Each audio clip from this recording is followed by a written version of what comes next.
Residence ਦੇ ਉੱਤੇ। ਜਦ ਕਿ ਜੋ ਜ਼ੈਲੈਂਸਕੀ ਆ ਉਹ ਇਹ ਕਹਿ ਰਿਹਾ ਵੀ ਨਹੀਂ ਅਸੀਂ ਇੱਦਾਂ ਦਾ ਅਟੈਕ ਨਹੀਂ ਕੀਤਾ ਹੈਗਾ। ਟੌਪ ਦੇ ਰਸ਼ੀਅਨ ਆਫੀਸ਼ੀਅਲਸ ਨੇ ਪਰਸਨਲ ਥ੍ਰੈਟ ਉਹਨਾਂ ਨੇ ਹੁਣ ਜਾਰੀ ਕੀਤੀ ਹੈਗੀ ਆ ਯੂਕਰੇਨ ਦੇ ਪ੍ਰੈਜ਼ੀਡੈਂਟ ਵਲਾਡੀਮੀਰ ਜ਼ੈਲੈਂਸਕੀ ਦੇ ਉੱਤੇ ਵੀ ਜੇ ਤੁਸੀਂ ਪੂਟਨ ਦੇ ਉੱਤੇ ਘਰ ਦੇ ਉੱਤੇ ਅਟੈਕ ਕਰਨ ਦੀ ਕੋਸ਼ਿਸ਼ ਕਰ ਰਹੇ ਆ ਡਰੋਨ ਦੇ ਨਾਲ ਤੇ ਅਸੀਂ ਵੀ ਤੁਹਾਡੇ ਘਰ ਦੇ ਉੱਤੇ ਡਰੋਨ ਦੇ ਨਾਲ ਅਟੈਕ ਕਰਨ ਦੀ ਕੋਸ਼ਿਸ਼ ਕਰਾਂਗੇ। ਰਸ਼ੀਆ ਦੇ ਫੋਰਨ ਮਿਨਿਸਟਰ ਸਰਜੀ ਲੈਵਰੋਵ ਉਹਨਾਂ ਨੇ ਇਹ ਕਿਹਾ ਵੀ ਯੂਕਰੇਨ ਵਾਲਿਆਂ ਨੇ ਡਰੋਨ ਅਟੈਕ ਪੂਟਨ ਦੇ ਜਿਹੜਾ ਸਟੇਟ ਰੈਜ਼ੀਡੈਂਸ ਆ ਨੋਵਗੋਰਡ ਰੀਜਨ ਦੇ ਵਿੱਚ ਉੱਥੇ ਦਸੰਬਰ 29 ਨੂੰ ਕੀਤਾ ਸੀ। ਲੈਵਰੋਵ ਨੇ ਕਿਸੇ ਤਰ੍ਹਾਂ ਦਾ ਐਵੀਡੈਂਸ ਤਾਂ ਨਹੀਂ ਜਿਹੜਾ ਪੇਸ਼ ਕੀਤਾ ਸਪੋਰਟ ਕਰਨ ਦੇ ਲਈ ਵੀ ਹਾਂ ਬਿਲਕੁਲ ਜ਼ੈਲੈਂਸਕੀ ਦੀਆਂ ਫੋਰਸਸ ਵੱਲੋਂ ਇਹ ਅਟੈਕ ਕੀਤਾ ਗਿਆ ਸੀ। ਪਰ ਡਿਮਿਟਰੀ ਮੈਡਵੇਵ ਜੋ ਹੈਗੇ ਆ ਸਾਬਕਾ ਰਸ਼ੀਆ ਦੇ ਪ੍ਰੈਜ਼ੀਡੈਂਟ ਆ ਤੇ ਪ੍ਰਾਈਮ ਮਿਨਿਸਟਰ ਜੋ ਸਰਵ ਕਰ ਰਹੇ ਆ ਕੰਟਰੀ ਦੇ ਸਿਕਿਉਰਿਟੀ ਕੌਂਸਲ ਦੇ ਉੱਤੇ ਉਹਨਾਂ ਨੇ ਜਿਹੜਾ ਆ ਉਹ ਵੀ ਅਕਿਊਜ਼ ਕੀਤਾ ਜ਼ੈਲੈਂਸਕੀ ਨੂੰ ਵੀ ਇਹ ਜਾਣ ਬੁੱਝ ਕੇ ਡੀਰੇਲ ਕਰ ਰਿਹਾ ਹੈਗਾ ਸੈਟਲਮੈਂਟ ਜੋ ਕਨਫਲਿਕਟ 'ਚ ਹੋ ਰਹੀ ਆ ਉਹ ਨਾ ਹੋਵੇ। ਸੋ ਕਿਉਂਕਿ ਯੂਐਸ ਪੂਰੀ ਕੋਸ਼ਿਸ਼ ਕਰ ਰਿਹਾ ਹੈਗਾ। ਸੋ ਰਸ਼ੀਆ ਵਾਲੇ ਕਹਿ ਰਹੇ ਆ ਵੀ ਯੂਕਰੇਨ ਵਾਲੇ ਜੰਗ ਹੀ ਚਾਹੁੰਦੇ ਹੈਗੇ ਆ। ਸੋ ਇਸ ਕਰਕੇ ਉਹ ਇਦਾਂ ਦੀਆਂ ਜਿਹੜੀਆਂ ਸ਼ਰਾਰਤਾਂ ਆ ਉਹ ਕਰ ਰਹੇ ਹੈਗੇ ਆ। ਦੂਸਰੇ ਪਾਸੇ ਜੋ ਜ਼ੈਲੈਂਸਕੀ ਆ ਉਹਨਾਂ ਨੇ ਇੰਡੀਆ ਦੇ ਪ੍ਰਾਈਮ ਮਿਨਿਸਟਰ ਮੋਦੀ ਨੂੰ ਕਾਫੀ ਜ਼ਿਆਦਾ ਜਿਹੜੀ ਆ ਸਲੈਮ ਕੀਤਾ ਆ। ਉਹਨਾਂ ਨੇ ਇਹ ਕਿਹਾ ਵੀ ਤੁਸੀਂ ਪੂਟਨ ਨੂੰ ਹੀ ਅੰਡੋਰਸ ਕਰ ਰਹੇ ਹੋ ਵੀ ਹਾਂ ਜਿਹੜਾ ਯੂਕਰੇਨ ਆ ਉਹਨਾਂ ਨੇ ਰਸ਼ੀਆ ਦੇ ਪ੍ਰੈਜ਼ੀਡੈਂਟ ਨੂੰ ਅਟੈਕ ਕਰਨ ਦੀ ਕੋਸ਼ਿਸ਼ ਕੀਤੀ ਹੈਗੀ ਆ। ਜਦੋਂ ਹੀ ਇਹ ਗੱਲਬਾਤ ਹੋਈ ਉਦੋਂ ਇੱਕ ਦਿਨ ਬਾਅਦ ਜਿਹੜੀ ਆ ਇਹ ਸਟੇਟਮੈਂਟ ਯੂਕਰੇਨ ਦੇ ਫੋਰਨ ਮਿਨਿਸਟਰ ਐਂਦਰੀ ਸਾਵੀਬਾ ਉਹਨਾਂ ਨੇ ਜਿਹੜੀ ਜਾਰੀ ਕੀਤੀ ਆ ਵੀ ਅਸੀਂ ਕਿਸੇ ਤਰ੍ਹਾਂ ਦਾ ਕੋਈ ਅਟੈਕ ਨਹੀਂ ਕੀਤਾ ਨਾ ਹੀ ਇਹ ਅਟੈਕ ਵਾਪਰਿਆ ਹੈਗਾ। ਤੇ ਉਹਨਾਂ ਨੇ ਇਹ ਕਿਹਾ ਵੀ ਅਸੀਂ ਬਹੁਤ ਜ਼ਿਆਦਾ ਡਿਸਪੁਆਇੰਟਡ ਆ ਕੰਸਰਨਡ ਆ ਜਿਹੜੀ ਇੰਡੀਆ ਤੇ ਪਾਕਿਸਤਾਨ ਨੇ ਜਿਹੜੀ ਸਟੇਟਮੈਂਟ ਜਾਰੀ ਕੀਤੀ ਹੈਗੀ ਆ ਇਸ ਸਬੰਧ ਦੇ ਵਿੱਚ। ਰਸ਼ੀਆ ਦੇ ਫੋਰਨ ਮਿਨਿਸਟਰ ਸਰਜੇ ਲੈਵਰੋਵ ਨੇ ਅਕਿਊਜ਼ ਕੀਤਾ ਸੀ ਵੀ 91 ਦੇ ਕਰੀਬ ਡਰੋਨਸ ਪੂਟਨ ਦੇ ਆਫੀਸ਼ੀਅਲ ਰੈਜ਼ੀਡੈਂਸ ਦੇ ਉੱਤੇ ਜਿਹੜਾ ਆ ਨੋਵਗੋਰਡ ਰੀਜਨ ਆ ਉੱਥੇ ਯੂਕਰੇਨ ਵੱਲੋਂ ਛੱਡੇ ਗਏ ਸੀ। ਜੀ ਅਗਲੀ ਜਿਹੜੀ ਹਰਜੋਤ ਸਿੰਘ ਜੀ ਗੱਲ ਕਰਦੇ ਜਾਈਏ ਇੱਕ ਹੋਰ ਮੁਲਕਾਂ ਦੇ ਵਿੱਚ ਜਿਹੜਾ ਤਣਾਅ ਆ ਉਹ ਇਸ ਟਾਈਮ ਵੱਧ ਰਿਹਾ ਹੈਗਾ ਆ। ਇਸ ਵਾਰੀ ਜਿਹੜੀ ਸਿਚੁਏਸ਼ਨ ਆ ਉਹ UAE ਤੇ ਸਾਊਦੀ ਅਰੇਬੀਆ ਦੇ ਦਰਮਿਆਨ ਬਣ ਚੁੱਕੀ ਹੈਗੀ ਆ। ਸੋ ਸਾਊਦੀ ਅਰੇਬੀਆ ਨੇ ਯਮਨ ਦੇ ਵਿੱਚ ਇਹ ਸਟ੍ਰਾਈਕ ਕੀਤੀ ਆ ਤੇ ਉੱਥੇ UAE ਦੀਆਂ ਵੀ ਕੁਝ ਫੋਰਸਿਸ ਤੈਨਾਤ ਸੀਗੀਆਂ। ਸੋ ਸਾਊਦੀ ਲੈਡ ਕੋਲੀਸ਼ਨ ਦੇ ਦਰਾਵਾ ਇਹ ਯਮਨ ਦੇ ਮੁਕਾਲਾ ਪੋਰਟ ਦੇ ਉੱਤੇ ਹਮਲਾ ਕੀਤਾ ਗਿਆ ਹੈਗਾ ਆ। ਉਹਨਾਂ ਨੇ ਦੋਸ਼ ਲਾਇਆ ਵੀ ਫੋਰਨ ਬੈਕਡ ਵੈਸਲਸ ਜਿਹੜੇ ਆ ਉਹ ਵੈਪਨਸ ਜੋ ਡਿਲੀਵਰ ਕਰਨਾ ਚਾਹ ਰਹੇ ਸੀਗੇ ਸਦਰਨ ਸੈਪਰੇਟਿਸਟ ਨੂੰ ਉਹਦੇ ਕਰਕੇ ਉਹਨਾਂ ਦੇ ਦੁਆਰਾ ਇਹ ਹਮਲਾ ਉੱਥੇ ਕੀਤਾ ਗਿਆ ਹੈਗਾ ਆ। ਸੋ ਹੋਰ ਜਿਹੜਾ ਕਹਿ ਸਕਦੇ ਹਾਂ ਹਰਜੋਤ ਸਿੰਘ ਜੀ ਮੁਲਕਾਂ ਦੇ ਵਿੱਚ ਤਣਾਅ ਜਿਹੜਾ ਆ ਉਹ ਇਸ ਟਾਈਮ ਵਧਿਆ ਆ। ਇੱਕ ਇਸ ਪਾਸੇ ਤੱਕ ਅੱਗੇ ਜਾਊਗਾ ਇਹ ਦੇਖਣ ਵਾਲੀ ਗੱਲ ਆ। ਉੱਦਾਂ UAE ਨੇ ਹੁਣ ਇਹ ਐਲਾਨ ਕਰ ਦਿੱਤਾ ਆ ਵੀ ਉਹ ਆਉਂਦੇ ਸਮੇਂ ਦੇ ਵਿੱਚ ਜਿਹੜੀਆਂ ਆਪਣੀਆਂ ਫੋਰਸਿਸ ਆ ਉਹਨਾਂ ਨੂੰ ਉੱਥੋਂ ਵਾਪਸ ਬੁਲਾਉਣ ਜਾ ਰਹੇ ਆ। ਵਿਡਰੋ ਜਿਹੜਾ ਉਹ ਕਰ ਲੈਣਗੇ ਜਿਹੜੀਆਂ ਥੋੜ੍ਹੀਆਂ ਬਹੁਤੀਆਂ ਫੋਰਸਿਸ ਉਹਨਾਂ ਦੀਆਂ ਯਮਨ ਦੇ ਵਿੱਚ ਬਚੀਆਂ ਹੋਈਆਂ ਨੇ। ਸੋ ਇਹ ਸਾਊਦੀ ਅਰੇਬੀਆ ਦੇ ਦੁਆਰਾ ਜਿਹੜਾ ਬੰਬ ਆ ਇਹ ਕੀਤਾ ਗਿਆ ਆ ਯਮਨ ਦੇ ਵਿੱਚ। ਯਮਨ ਦੇ ਵਿੱਚ ਆਲਰੇਡੀ ਪਿਛਲੇ ਲੰਮੇ ਸਮੇਂ ਤੋਂ ਵਾਰ ਜਿਹੜੀ ਆ ਲੜਾਈ ਆ ਉਹ ਚੱਲ ਰਹੀ ਆ। 2 ਸ਼ਿਪਸ ਦੇ ਉੱਤੇ ਦੋਸ਼ ਆ ਵੀ ਉਹਨਾਂ ਦੇ ਦੁਆਰਾ ਕੰਬੈਟ ਵਹੀਕਲਸ ਤੇ ਜਿਹੜੇ ਵੈਪਨਸ ਆ ਜਿਹੜੀਆਂ ਸੈਪਰੇਟਿਸਟ ਫੋਰਸਿਸ ਸਾਊਦੀ ਦੇ ਉਲਟ ਲੜ ਰਹੀਆਂ ਆ ਉਹਨਾਂ ਨੂੰ ਮੁਹੱਈਆ ਕਰਾਉਣ ਦੇ ਲਈ 2 ਸ਼ਿਪਸ ਦੇ ਜ਼ਰੀਏ ਇਹ ਸਮਾਨ ਲਿਆਂਦਾ ਜਿਹੜਾ ਹੋ ਜਾ ਰਿਹਾ ਸੀਗਾ। ਇੱਕ ਪਾਸੇ ਆਪਾਂ ਦੇਖ ਰਹੇ ਹਾਂ ਵੀ ਅਮਰੀਕਾ ਨੇ ਵੀ ਆਪਣੀ ਜਿਹੜੇ ਵੈਨੇਜ਼ੁਏਲਾ ਦੇ ਨਾਰਕੋ ਟੈਰਰਿਸਟ ਆ ਉਹਨਾਂ ਦੇ ਉਲਟ ਕਾਰਵਾਈਆਂ ਨੂੰ ਤੇਜ਼ ਕੀਤਾ ਹੋਇਆ ਆ। ਤੇ ਆਈ ਥਿੰਕ ਦੂਜੇ ਮੁਲਕਾਂ ਤੋਂ ਵੀ ਆਪਾਂ ਦੇਖ ਸਕਦੇ ਹਾਂ ਵੀ ਉਹਨਾਂ ਨੂੰ ਇਹ ਲੱਗ ਰਿਹਾ ਆ ਵੀ ਹਾਂ ਜੇ ਅਮਰੀਕਾ ਵਾਲੇ ਕਰ ਸਕਦੇ ਆ ਤਾਂ ਦੂਜੇ ਮੁਲਕ ਵੀ ਉਸੇ ਚੀਜ਼ ਤੋਂ ਅੱਗੇ ਵਧਦੇ ਹੋਏ ਆਪੋ ਆਪਣੇ ਪੱਧਰ ਦੇ ਉੱਤੇ ਕਾਰਵਾਈ ਹੁਣ ਕਰ ਰਹੇ ਆ। ਸੋ ਸਾਊਦੀ ਅਰੇਬੀਆ ਤੇ ਨੇ ਯਮਨ ਦੇ ਉੱਤੇ ਹਮਲਾ ਕੀਤਾ ਜਿੱਥੇ UAE ਦੀਆਂ ਫੋਰਸਿਸ ਸੀ ਤੇ UAE ਨੇ ਜਿਹੜਾ ਆ ਉਹ ਹੁਣ ਵਾਪਸ ਜਿਹੜੇ ਫੌਜੀ ਆ ਉਹਨਾਂ ਨੂੰ ਬੁਲਾ ਲਿਆ ਹੈਗਾ ਆ। ਸੋ ਯਮਨ ਦੇ ਜਿਹੜੇ ਪ੍ਰੈਜ਼ੀਡੈਂਸ਼ੀਅਲ ਕੌਂਸਲ ਨੇ ਰਾਸ਼ਦ ਅਲ ਅਲੀਮੀ, ਉਹ ਜਿਹੜੇ ਕਿ ਸਾਊਦੀ ਅਰੇਬੀਆ ਦੁਆਰਾ ਬੈਕ ਕੀਤੇ ਜਾ ਰਹੇ ਆ, ਉਹਨਾਂ ਨੇ ਅਕਿਊਜ਼ ਕੀਤਾ ਵੀ UAE ਡਾਇਰੈਕਟ ਕਰ ਰਿਹਾ ਫੋਰਸਿਸ ਨੂੰ ਵੀ ਇਹ ਯਮਨ ਦੇ ਵਿੱਚ ਸਾਡੇ ਉਲਟ ਸਟੇਟ ਦੀ ਅਥਾਰਟੀ ਦੇ ਉਲਟ ਜਿਹੜਾ ਉਹ ਚੱਲੇ ਤੇ ਮਿਲੀਟਰਲੀ ਉਹ ਐਸਕੇਲੇਟ ਕਰ ਰਹੇ ਆ। ਸੋ UAE ਦੇ ਉੱਤੇ ਜਿਹੜੇ ਹਰਜੋਤ ਸਿੰਘ ਜੀ ਦੋਸ਼ ਲਗਾਏ ਜਾ ਰਹੇ ਆ ਵੀ ਜਿਹੜਾ ਤਖਤਾ ਪਲਟਣ ਦੀ ਕੋਸ਼ਿਸ਼ ਕਰ ਰਹੇ ਆ, ਸੱਤਾਧਾਰੀਆਂ ਨੂੰ ਲਾਂਭੇ ਕਰਨ ਦੀ ਕੋਸ਼ਿਸ਼ ਕਰ ਰਹੇ ਆ, ਤੇ ਜਿਹੜੀ ਉਹ ਉਹਨਾਂ ਦੇ ਹਿਸਾਬ ਦੇ ਨਾਲ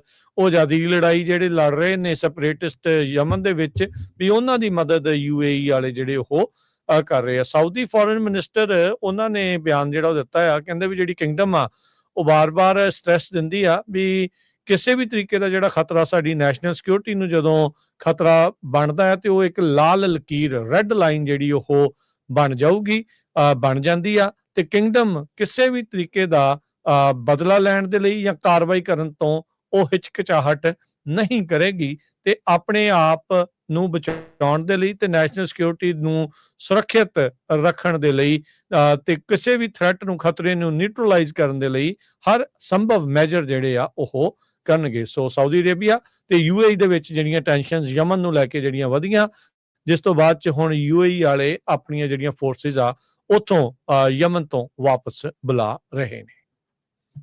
ਜੀ ਬਿਲਕੁਲ। ਸੋ ਲੋਕਲੀ ਜਿਹੜਾ ਹੁਣ ਇਹ ਉੱਥੇ ਨਵਾਂ ਇੱਕ ਜੰਗ ਵਾਲੀ ਸਿਚੁਏਸ਼ਨ ਬਣੀ ਆ, ਕਿਉਂਕਿ UAE ਵਾਲੇ ਸਪਲਿਟ ਕਰਨ ਦੀ ਕੋਸ਼ਿਸ਼ ਕਰ ਰਹੇ ਸੀ ਯਮਨ ਦੇ ਵਿੱਚ। ਸੋ ਹੁਣ ਦੇਖਦੇ ਆ, ਅਮਰੀਕਾ ਵਾਲਿਆਂ ਨੇ ਇਹਦੇ ਉੱਤੇ ਕੋਈ ਕਿਸੇ ਤਰ੍ਹਾਂ ਦਾ ਜਿਹੜਾ ਬਿਆਨ ਆ ਉਹ ਨਹੀਂ ਦਿੱਤਾ। ਅਗਲੀ ਖਬਰ, ਦੋਨੋਂ ਹੀ ਮੁਲਕ ਇਹਨਾਂ ਦੇ ਮਿੱਤਰ ਹੀ ਨੇ ਉਦਾਂ ਜੇ ਦੇਖਿਆ ਜਾਵੇ ਤਾਂ। ਜੀ, ਸੋ ਅਗਲੀ ਖਬਰ ਜਿਹੜੀ ਆ ਉਹ ਇਮੀਗ੍ਰੇਸ਼ਨ ਨੂੰ ਲੈ ਕੇ ਆ। ਹਜ਼ਾਰਾਂ ਦੀ ਗਿਣਤੀ ਦੇ ਵਿੱਚ H1B ਵੀਜ਼ੇ ਵਾਲੇ ਜਿਹੜੇ ਲੋਕ ਆ ਉਹ ਇੰਡੀਆ ਦੇ ਵਿੱਚ ਇਸ ਵੇਲੇ ਸਟਕ ਹੈਗੇ ਆ, ਤੇ ਕਹਿੰਦੇ ਵੀ ਕੋਈ ਵੀ ਸੌਰੀ ਉਹਨਾਂ ਲਈ ਫੀਲ ਨਹੀਂ ਕਰ ਰਿਹਾ। US ਦੇ ਜਿਹੜੇ ਇਮੀਗ੍ਰੇਸ਼ਨ ਐਕਸਪਰਟਸ ਆ ਉਹ ਕਹਿ ਰਹੇ ਵੀ ਕੰਪਨੀਆਂ ਵਾਲਿਆਂ ਨੇ ਇਨਫੈਕਟ ਅਮਰੀਕਨ ਲੋਕਾਂ ਨੂੰ, ਜਿਹੜੇ ਆ ਲੋਕਲ ਅਮਰੀਕਨ ਸਟੂਡੈਂਟਸ ਜਿਹੜੇ ਗ੍ਰੈਜੂਏਟ ਹੋਏ ਆ, ਉਹਨਾਂ ਨੂੰ ਹਾਇਰ ਕਰਨਾ ਸ਼ੁਰੂ ਕਰ ਦਿੱਤਾ ਹੈਗਾ। ਕੰਪਨੀਆਂ ਕਹਿੰਦੇ ਵੇਟ ਨਹੀਂ ਕਰ ਰਹੀਆਂ ਉਹਨਾਂ ਦੀਆਂ, ਤੇ ਇਹ ਬਿਲਕੁਲ ਉਹਨਾਂ ਦੀ ਜਗ੍ਹਾ ਦੇ ਉੱਤੇ ਲੋਕਾਂ ਨੂੰ ਹਾਇਰ ਕਰਨਾ ਵੀ ਸ਼ੁਰੂ ਕਰ ਦਿੱਤਾ ਗਿਆ ਹੈਗਾ। ਗ੍ਰੇਸ ਚੌਂਗ ਆ ਇੱਕ, ਉਹਨਾਂ ਨੇ ਇਹ ਕਿਹਾ ਆ ਵੀ ਇੰਡੀਅਨਸ 70% H1B ਵੀਜ਼ੇ ਦੇ ਨੂੰ ਮੇਕ ਕਰਦੇ ਹੈਗੇ ਆ, ਤੇ ਬਹੁਤ ਜਾਣੇ ਜਿਹੜੇ ਆ ਇੰਡੀਆ ਸਟਕ ਆ, ਤੇ ਇਦਾਂ ਸਟਕ ਆ, ਕਈਆਂ ਦੇ ਪਰਿਵਾਰ ਇੱਥੇ ਆ, ਵਾਈਫ ਇੱਥੇ ਆ, ਕਿਸੇ ਦਾ ਹਸਬੈਂਡ ਇੱਥੇ ਆ, ਬੱਚੇ ਇੱਥੇ ਆ, ਕਈਆਂ ਨੇ ਘਰ ਲਏ ਹੋਏ ਹੈਗੇ ਆ, ਕਾਰਾਂ, ਸਾਰਾ ਕੁਝ ਪੇਮੈਂਟਾਂ ਹੈਗੀਆਂ, ਐਵਰੀਥਿੰਗ। ਸੋ ਉਹ ਉੱਥੇ ਸਟਕ ਹੈਗੇ ਆ। ਸੋ ਕੋਈ ਵੀ ਕਹਿੰਦੇ ਵੀ ਜਿਹੜਾ ਆ ਉਹਨਾਂ ਦੀ ਹੈਲਪ ਕਰਨ ਦੀ ਕੋਸ਼ਿਸ਼ ਨਹੀਂ ਕਰ ਰਿਹਾ ਹੈਗਾ। ਕੁਝ EMPLOYERS ਤਾਂ ਵੇਟ ਹੀ ਨਹੀਂ ਕਰ ਰਹੇ ਹੈਗੇ, they are hiring Americans instead. So ਕਹਿੰਦੇ ਵੀ good, put Americans in our schools, put Americans in our jobs.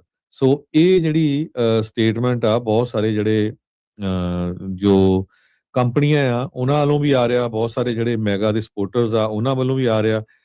So mega ਵਾਲੇ ਤਾਂ ਕਈ ਕਹਿ ਰਹੇ ਵੀ 10 ਸਾਲ ਜਿਹੜੀ ਆ ਪੂਰੀ ਦੀ ਪੂਰੀ ਜਿਹੜੀ ਇਮੀਗ੍ਰੇਸ਼ਨ ਆ ਉਹ ਬੰਦ ਹੋਣੀ ਚਾਹੀਦੀ ਆ, ਨੋ ਮੈਟਰ ਜਿੱਦਾਂ ਦੀ ਮਰਜ਼ੀ ਹੋਵੇ, ਚਾਹੇ ਉਹ ਵਿਆਹ ਵਾਲੀ ਹੋਵੇ ਜਾਂ ਕਿਸੇ ਤਰ੍ਹਾਂ ਦੀ ਵੀ ਇਮੀਗ੍ਰੇਸ਼ਨ ਹੋਵੇ, ਕਹਿੰਦੇ ਭਈ ਉਹ ਬੰਦ ਹੋਣੀ ਚਾਹੀਦੀ ਹੈਗੀ ਆ। ਉਹ ਕਿੱਥੇ ਕੁ ਜਾਂਦਾ ਹੈ ਇਹ ਤਾਂ ਹਜੇ ਪਤਾ ਨਹੀਂ, ਪਰ ਜਿੱਦਾਂ ਦੀ ਸਿਚੁਏਸ਼ਨ ਦੇ ਵਿੱਚ ਭਾਰਤੀ ਮੂਲ ਦੇ ਲੋਕ H1B ਵੀਜ਼ੇ ਵਾਲੇ ਫਸੇ ਹੋਏ ਹੈਗੇ ਆ। ਹਾਂ, ਈਵਨ ਨਿਊਯਾਰਕ ਟਾਈਮ ਅਰਗੇ ਜਿਹੜੇ ਆ ਵੱਡੇ ਵੱਡੇ ਆਰਟੀਕਲ ਲਿਖ ਰਹੇ ਵੀ ਕਿਸ ਤਰ੍ਹਾਂ 80% ਤਾਈਂ ਯੂਨੀਵਰਸਿਟੀਆਂ 'ਚ ਜਿਹੜੇ PhD ਕਰਨ ਵਾਲੇ ਲੋਕ ਆ ਉਹ ਭਾਰਤੀ ਮੂਲ ਦੇ ਆ। ਸੋ ਅਮਰੀਕਨਸ ਇੱਕਦਮ ਕਿੱਦਾਂ ਜਿਹੜੇ ਉਹਨਾਂ ਦੀ ਜਗ੍ਹਾ ਦੇ ਉੱਤੇ ਰਿਪਲੇਸ ਕਰ ਦੇਣਗੇ। ਪਰ ਪ੍ਰੈਜ਼ੀਡੈਂਟ ਟਰੰਪ ਉਹਨਾਂ ਨੇ ਵੀ ਕਿਹਾ ਸੀ ਅਮਰੀਕਾ ਫਸਟ ਜਿਹੜਾ ਇਹਨਾਂ ਦਾ ਏਜੰਡਾ ਹੈਗਾ ਆ। ਇੰਡੀਅਨ ਗਵਰਨਮੈਂਟ ਨੇ ਇਸ਼ੂ ਰੇਜ਼ ਕੀਤਾ ਵੀ ਵੀਜ਼ਾ ਡਿਲੇ ਹੋ ਰਿਹਾ ਹੈਗਾ ਵਿਦ US ਗਵਰਨਮੈਂਟ। ਕਹਿੰਦੇ ਭਈ 2026 ਪਹਿਲਾਂ ਸ਼ੁਰੂਆਤ 'ਚ ਕਹਿੰਦੇ ਸੀ ਵੀ ਮਿਡਲ 'ਚ, ਹੁਣ 2026 ਦੇ ਐਂਡ ਤਾਈਂ ਤੇ 2027 ਦੇ ਸ਼ੁਰੂਆਤ ਤਾਈਂ ਜਿਹੜੀਆਂ ਇੰਟਰਵਿਊ ਚੱਲ ਗਈਆਂ ਹੈਗੀਆਂ। ਸੋਸ਼ਲ ਮੀਡੀਆ ਬੈਟਿੰਗ ਜਿਹੜੀ ਆ ਇਹਨੇ ਪੂਰਾ ਅਪਸਾਈਡ ਡਾਊਨ ਕਰ ਦਿੱਤਾ। ਸੋ ਇਹਦੇ ਕਰਕੇ ਜਿਹੜੀ ਸਿਚੁਏਸ਼ਨ ਆ, ਜਿਹੜੇ ਭਾਰਤ ਦੇ ਵਿੱਚ ਫਸੇ ਹੋਏ ਆ, ਬਹੁਤ ਬੁਰੀ ਤਰ੍ਹਾਂ ਫਸੇ ਹੋਏ ਆ। ਹੁਣ ਇੱਥੇ ਅਸੀਂ ਆਪਣੇ ਲੋਕਾਂ ਨੂੰ ਹਮੇਸ਼ਾ ਹੀ ਪੰਜਾਬੀ ਰੇਡੀਓ USA ਦੇ ਉੱਤੇ ਰਾਜਕਨਵੀਰ ਸਿੰਘ ਜੀ ਦੱਸਦੇ ਰਹਿੰਦੇ ਆ ਵੀ ਆਹ ਕੁਝ ਚੇਂਜ ਹੋ ਰਿਹਾ, ਮਿੰਟ ਬਾਈ ਮਿੰਟ ਆਪਾਂ ਖਬਰ ਦੇਈਦੀ ਆ ਵੀ ਭਈ ਆ ਜਿਹੜੇ ਗ੍ਰੀਨ ਕਾਰਡ ਵਾਲੇ ਆ, ਜੇ 6 ਮਹੀਨੇ ਤੋਂ ਵੱਧ ਰਹੇ ਤੁਸੀਂ ਸਟਕ ਹੋ ਜਾਣਾ ਆ। ਮੁੜ ਕੇ ਇੱਥੇ ਜਿਹੜੇ ਬੱਚੇ ਆ ਉਹ ਜਾ ਨਹੀਂ ਸਕਦੇ, ਕੰਮਾਂ 'ਚ ਫਸੇ ਆ। ਜੇ ਉਹ ਕੰਮ ਛੱਡੂਗੇ, ਜੌਬ ਚਲ ਜਾਣੀ ਆ। ਇੰਡੀਆ 'ਚ ਕੋਈ ਬਿਮਾਰ ਹੋ ਜਾਏ ਜਾਂ ਕਿਸੇ ਤਰ੍ਹਾਂ। ਇੱਥੇ ਅਮਰੀਕਾ ਦੇ ਵਿੱਚ ਬਹੁਤ ਸਾਰੇ ਭਾਰਤੀ ਮੂਲ ਦੇ ਜਿਹੜੇ ਰੇਡੀਓ ਸਟੇਸ਼ਨ, ਟੀਵੀ ਸਟੇਸ਼ਨ ਸਾਰਾ ਕੁਛ ਚੱਲਦੇ ਆ। ਪਰ ਬਹੁਤਿਆਂ ਦੇ ਤੁਹਾਨੂੰ ਪਤਾ ਹੀ ਆ, ਵਾਸਤੂ ਸ਼ਾਸਤਰ, ਹੱਥ ਦੇਖਣ ਵਾਲੇ, ਇਦਾਂ ਦਾ ਸਾਰਾ ਕੁਛ ਚੱਲਦੇ ਰਹਿੰਦੇ ਆ। ਜਦੋਂ ਆਪਾਂ ਤੁਹਾਨੂੰ ਸਾਰਿਆਂ ਨੂੰ ਇੰਨੀ ਟੌਪ ਆਫ ਦਾ ਨੌਚ ਜਾ ਕੇ ਐਨ ਮਿੰਟ ਬਾਈ ਮਿੰਟ ਖਬਰ ਦਿੰਦੇ ਆ, ਉਹਦਾ ਮਤਲਬ ਇਹੀ ਹੁੰਦਾ ਵੀ ਆਪਣੀ ਕਮਿਊਨਿਟੀ ਜਿਹੜੀ ਆ ਪੂਰੀ ਤਰ੍ਹਾਂ ਅਲਰਟ ਰਹੇ, ਕੀ ਕੁਝ ਵਾਪਰ ਰਿਹਾ ਹੈਗਾ। ਸੋ ਆਪਾਂ ਪੰਜਾਬੀ ਰੇਡੀਓ ਯੂਐਸਏ ਵੱਲੋਂ, ਜੇ ਸੱਚਮੁੱਚ ਹੀ ਤੁਸੀਂ ਪਿਛਲੇ 15 ਸਾਲਾਂ ਤੋਂ ਪੰਜਾਬੀ ਰੇਡੀਓ ਯੂਐਸਏ ਨੂੰ ਪਿਆਰ ਕਰਦੇ ਹੋ, ਸੁਣਦੇ ਹੋ, ਸਮਝਦੇ ਹੋ, ਤੇ ਬਿਲਕੁਲ ਆਪਾਂ ਤੁਹਾਡੇ ਤਾਈਂ ਜੋ ਸੱਚੀ ਖਬਰ ਹੁੰਦੀ ਆ ਉਹ ਲੈ ਕੇ ਆਈਦੀ ਆ, ਤਾਂ ਕਿ ਕਮਿਊਨਿਟੀ ਦਾ ਫਾਇਦਾ ਹੁੰਦਾ ਆ। ਵੱਧ ਤੋਂ ਵੱਧ ਆਪਣੇ ਜਿਹੜੇ ਦੋਸਤ ਮਿੱਤਰ ਰਿਸ਼ਤੇਦਾਰ ਆ ਉਹਨਾਂ ਨੂੰ ਪੂਰੀ ਦੁਨੀਆ ਦੇ ਵਿੱਚ ਸ਼ੇਅਰ ਕਰਿਆ ਕਰੋ। ਕਿਉਂਕਿ ਇੱਕ ਦੂਜੇ ਦੇ ਨਾਲ ਜਿਹੜੀਆਂ ਗੱਲਾਂ ਕਰਦੇ ਆ ਉਹਨਾਂ ਨੂੰ ਨੌਲੇਜ ਨਹੀਂ ਹੁੰਦਾ ਹੈਗਾ, ਉਹ ਵਧਾ ਚੜਾ ਕੇ ਕਰਦੇ ਆ। ਆਪਾਂ ਐਗਜ਼ੈਕਟ ਜੋ ਕੁਝ ਵਾਪਰਿਆ ਉਹੀ ਕਰਦੇ ਹੈਗੇ ਆ। ਸੋ ਜੇ H1B ਵੀਜ਼ੇ ਵਾਲਿਆਂ ਵਰਗਿਆਂ ਨੂੰ ਕੋਈ ਕਿਸੇ ਤਰ੍ਹਾਂ ਦਾ ਇੱਥੇ ਦਾ ਮੀਡੀਆ ਪਹਿਲਾਂ ਇਨਫੋਰਮ ਕਰਦਾ ਵੀ ਭਾਈ ਨਾ ਜਾਓ ਉੱਥੇ, ਆਹ ਸਿਚੁਏਸ਼ਨ ਹੋ ਸਕਦੀ ਹੈਗੀ ਆ, ਤਾਂ ਹੋਪਫੁਲੀ ਸ਼ਾਇਦ ਉਹ ਨਾ ਜਾਂਦੇ ਤਾਂ ਇੱਥੇ ਬਚੇ ਰਹਿੰਦੇ। ਸੋ ਕਈ ਵਾਰੀ ਜਿਹੜਾ ਟਾਈਮ ਹੁੰਦਾ ਆ ਉਸ ਨੂੰ ਨਿਗਾਣਾ ਹੀ ਹੁੰਦਾ ਆ। ਉਹ ਟਾਈਮ 'ਚੋਂ ਜੇ ਤੁਸੀਂ ਬਚ ਗਏ ਤਾਂ ਬਚ ਗਏ, ਪਰ ਜਿਹੜੇ ਹੁਣ ਵਿਚਾਰੇ ਸਟਕ ਹੋ ਗਏ ਉਹ ਪੂਰੀ ਤਰ੍ਹਾਂ ਸਟਕ ਹੈਗੇ ਆ। ਜੀ ਬਿਲਕੁਲ ਹਰਜੋਤ ਸਿੰਘ ਜੀ, ਇਹ ਤਾਂ ਲੋਕ ਸਮਝਦਾਰ ਨੇ, ਲੋਕ ਜਾਣਕਾਰ ਨੇ ਵੀ ਕਿਸ ਤਰੀਕੇ ਦੇ ਨਾਲ ਇਹ ਸਾਰੀਆਂ ਚੀਜ਼ਾਂ ਜਿਹੜੀਆਂ ਉਹ ਚੱਲ ਰਹੀਆਂ। ਸੋ ਸਾਡੀ ਕੋਸ਼ਿਸ਼ ਇਹੀ ਹੈ ਵੀ ਤੁਹਾਨੂੰ ਵੱਧ ਤੋਂ ਵੱਧ ਜਿਹੜੀ ਇਨਫੋਰਮੇਸ਼ਨ ਆ ਉਹ ਦਈਏ, ਤਾਂ ਜੋ ਜਿਹੜਾ ਵੀ ਆਪਣੇ ਸਾਰੇ ਜਾਣੇ ਆ ਜਾਗਰੂਕ ਹੋਣ। ਤੁਸੀਂ ਨਿਊਯਾਰਕ ਟਾਈਮਸ ਦੀ ਗੱਲ ਕੀਤੀ, ਇੰਡੀਆ ਦੀ ਗੱਲ ਕੀਤੀ, ਤੇ ਇੱਕ ਜਿਹੜਾ ਆਰਟੀਕਲ ਇਸ ਟਾਈਮ ਜੋ ਚੱਲ ਰਿਹਾ ਹੈ, ਹਿੰਦੂਤਵਾ ਨੇ ਕਿਸ ਤਰੀਕੇ ਦੇ ਨਾਲ ਭਾਰਤ ਦਾ ਰੁੱਖ ਬਦਲਿਆ ਹੈ, ਉਹਦਾ ਐਕਸਪੋਜ਼ੇ ਜਿਹੜਾ ਨਿਊਯਾਰਕ ਟਾਈਮਸ ਨੇ ਆਪਣੇ ਫਰੰਟ ਪੇਜ ਦੇ ਉੱਤੇ, ਕੱਲ੍ਹ ਦੀਆਂ ਜਿਹੜੀਆਂ ਉਹਨਾਂ ਦੀਆਂ ਛਪੀਆਂ ਅਖਬਾਰਾਂ ਦੇ ਵਿੱਚ ਫਰੰਟ ਪੇਜ ਦੇ ਵਿੱਚ ਜਿਹੜਾ ਉਹ ਆਇਆ, from shadows to power, how the Hindu right reshaped India. So RSS ਦੀ ਜਿਹੜੀ ਕਹਾਣੀ ਆ ਉਹਨਾਂ ਨੇ ਇਸ ਦੇ ਵਿੱਚ ਲਿਖੀ ਆ। ਮੋਦੀ ਦਾ ਜਿਹੜਾ ਉਹ ਦੱਸਿਆ ਆ ਵੀ ਜਿਹੜੀ ਇੰਡੀਪੈਂਡੈਂਸ ਡੇ ਦੇ ਉੱਤੇ ਉਹ ਜਿਹੜੀ ਐਡਰੈਸ ਕਰਦਾ ਹੁੰਦਾ ਆ, ਵੀ ਉਹਦੇ ਵਿੱਚ ਕਿਸ ਤਰੀਕੇ ਦੇ ਨਾਲ RSS ਦੇ ਉਹਨੇ ਗੁਣਗਾਨ ਕੀਤੇ, ਕਿੱਦਾਂ ਉਹਨੇ ਕਿਹਾ ਵੀ ਉਹਦੀ ਜ਼ਿੰਦਗੀ ਨੂੰ ਉਹਨੇ ਚੇਂਜ ਕੀਤਾ, ਤੇ ਇੰਡੀਆ ਨੂੰ ਮੁੜ ਬਣਾਉਣ ਦੇ ਵਿੱਚ ਕਿੱਦਾਂ ਉਸ ਦਾ ਅਹਿਮ ਯੋਗਦਾਨ ਜਿਹੜਾ ਹੋ ਰਿਹਾ ਆ। ਕਹਿੰਦੇ ਵੀ ਇਹ ਇੱਕ ਸ਼ੈਡੋ ਕਬਾਲ ਸੀਗਾ ਜਿਸ ਨੇ ਹਿੰਦੂਤਵ ਜਿਹੜਾ ਏਜੰਡਾ ਆ, ਹਿੰਦੂਤਵ ਦੇ ਜਿਹੜੇ ਮੁੱਦੇ ਆ, ਉਹਦੀ ਸੋ ਕਾਲਡ ਪ੍ਰਾਈਡ ਆ, ਉਸ ਨੂੰ ਰਿਵਾਈਵ ਕਰਨ ਦਾ ਇੱਕ ਕੰਮ ਜਿਹੜਾ ਉਹ ਸ਼ੁਰੂ ਕੀਤਾ ਜਿਹੜਾ ਉਹ ਹੈਗਾ ਆ। ਸੋ ਕਹਿੰਦੇ ਵੀ ਨੈਸ਼ਨਲਿਸਟ ਫਾਰਮੂਲਾ, ਜਿਹੜੀਆਂ ਫਾਸੀਵਾਦੀ ਪਾਰਟੀਆਂ ਜਿਹੜੀਆਂ ਹਿਟਲਰ ਦੀਆਂ, SS ਤੇ ਮੋਸੋਲੀਨੀ ਵਾਲੀਆਂ ਦੀਆਂ ਜਿਹੜੀਆਂ ਉਸ ਟਾਈਮ ਦੇ ਉੱਤੇ ਚੱਲ ਰਹੀਆਂ ਸੀ, ਉਸ ਤੋਂ ਜਿਹੜੇ ਆ ਉਸ ਨੇ, ਹਰਜੋਤ ਸਿੰਘ ਜੀ ਕਹਿੰਦੇ ਵੀ RSS ਵਾਲਿਆਂ ਨੇ ਲੈ ਕੇ, ਸਿੱਖ ਲੈ ਕੇ ਜਿਹੜਾ ਭਾਰਤ ਦੇ ਵਿੱਚ RSS ਦਾ ਜਿਹੜਾ ਉਹ ਨੀਂਹ ਪੱਥਰ ਇੱਕ ਹਿਸਾਬ ਦੇ ਨਾਲ ਰੱਖਿਆ।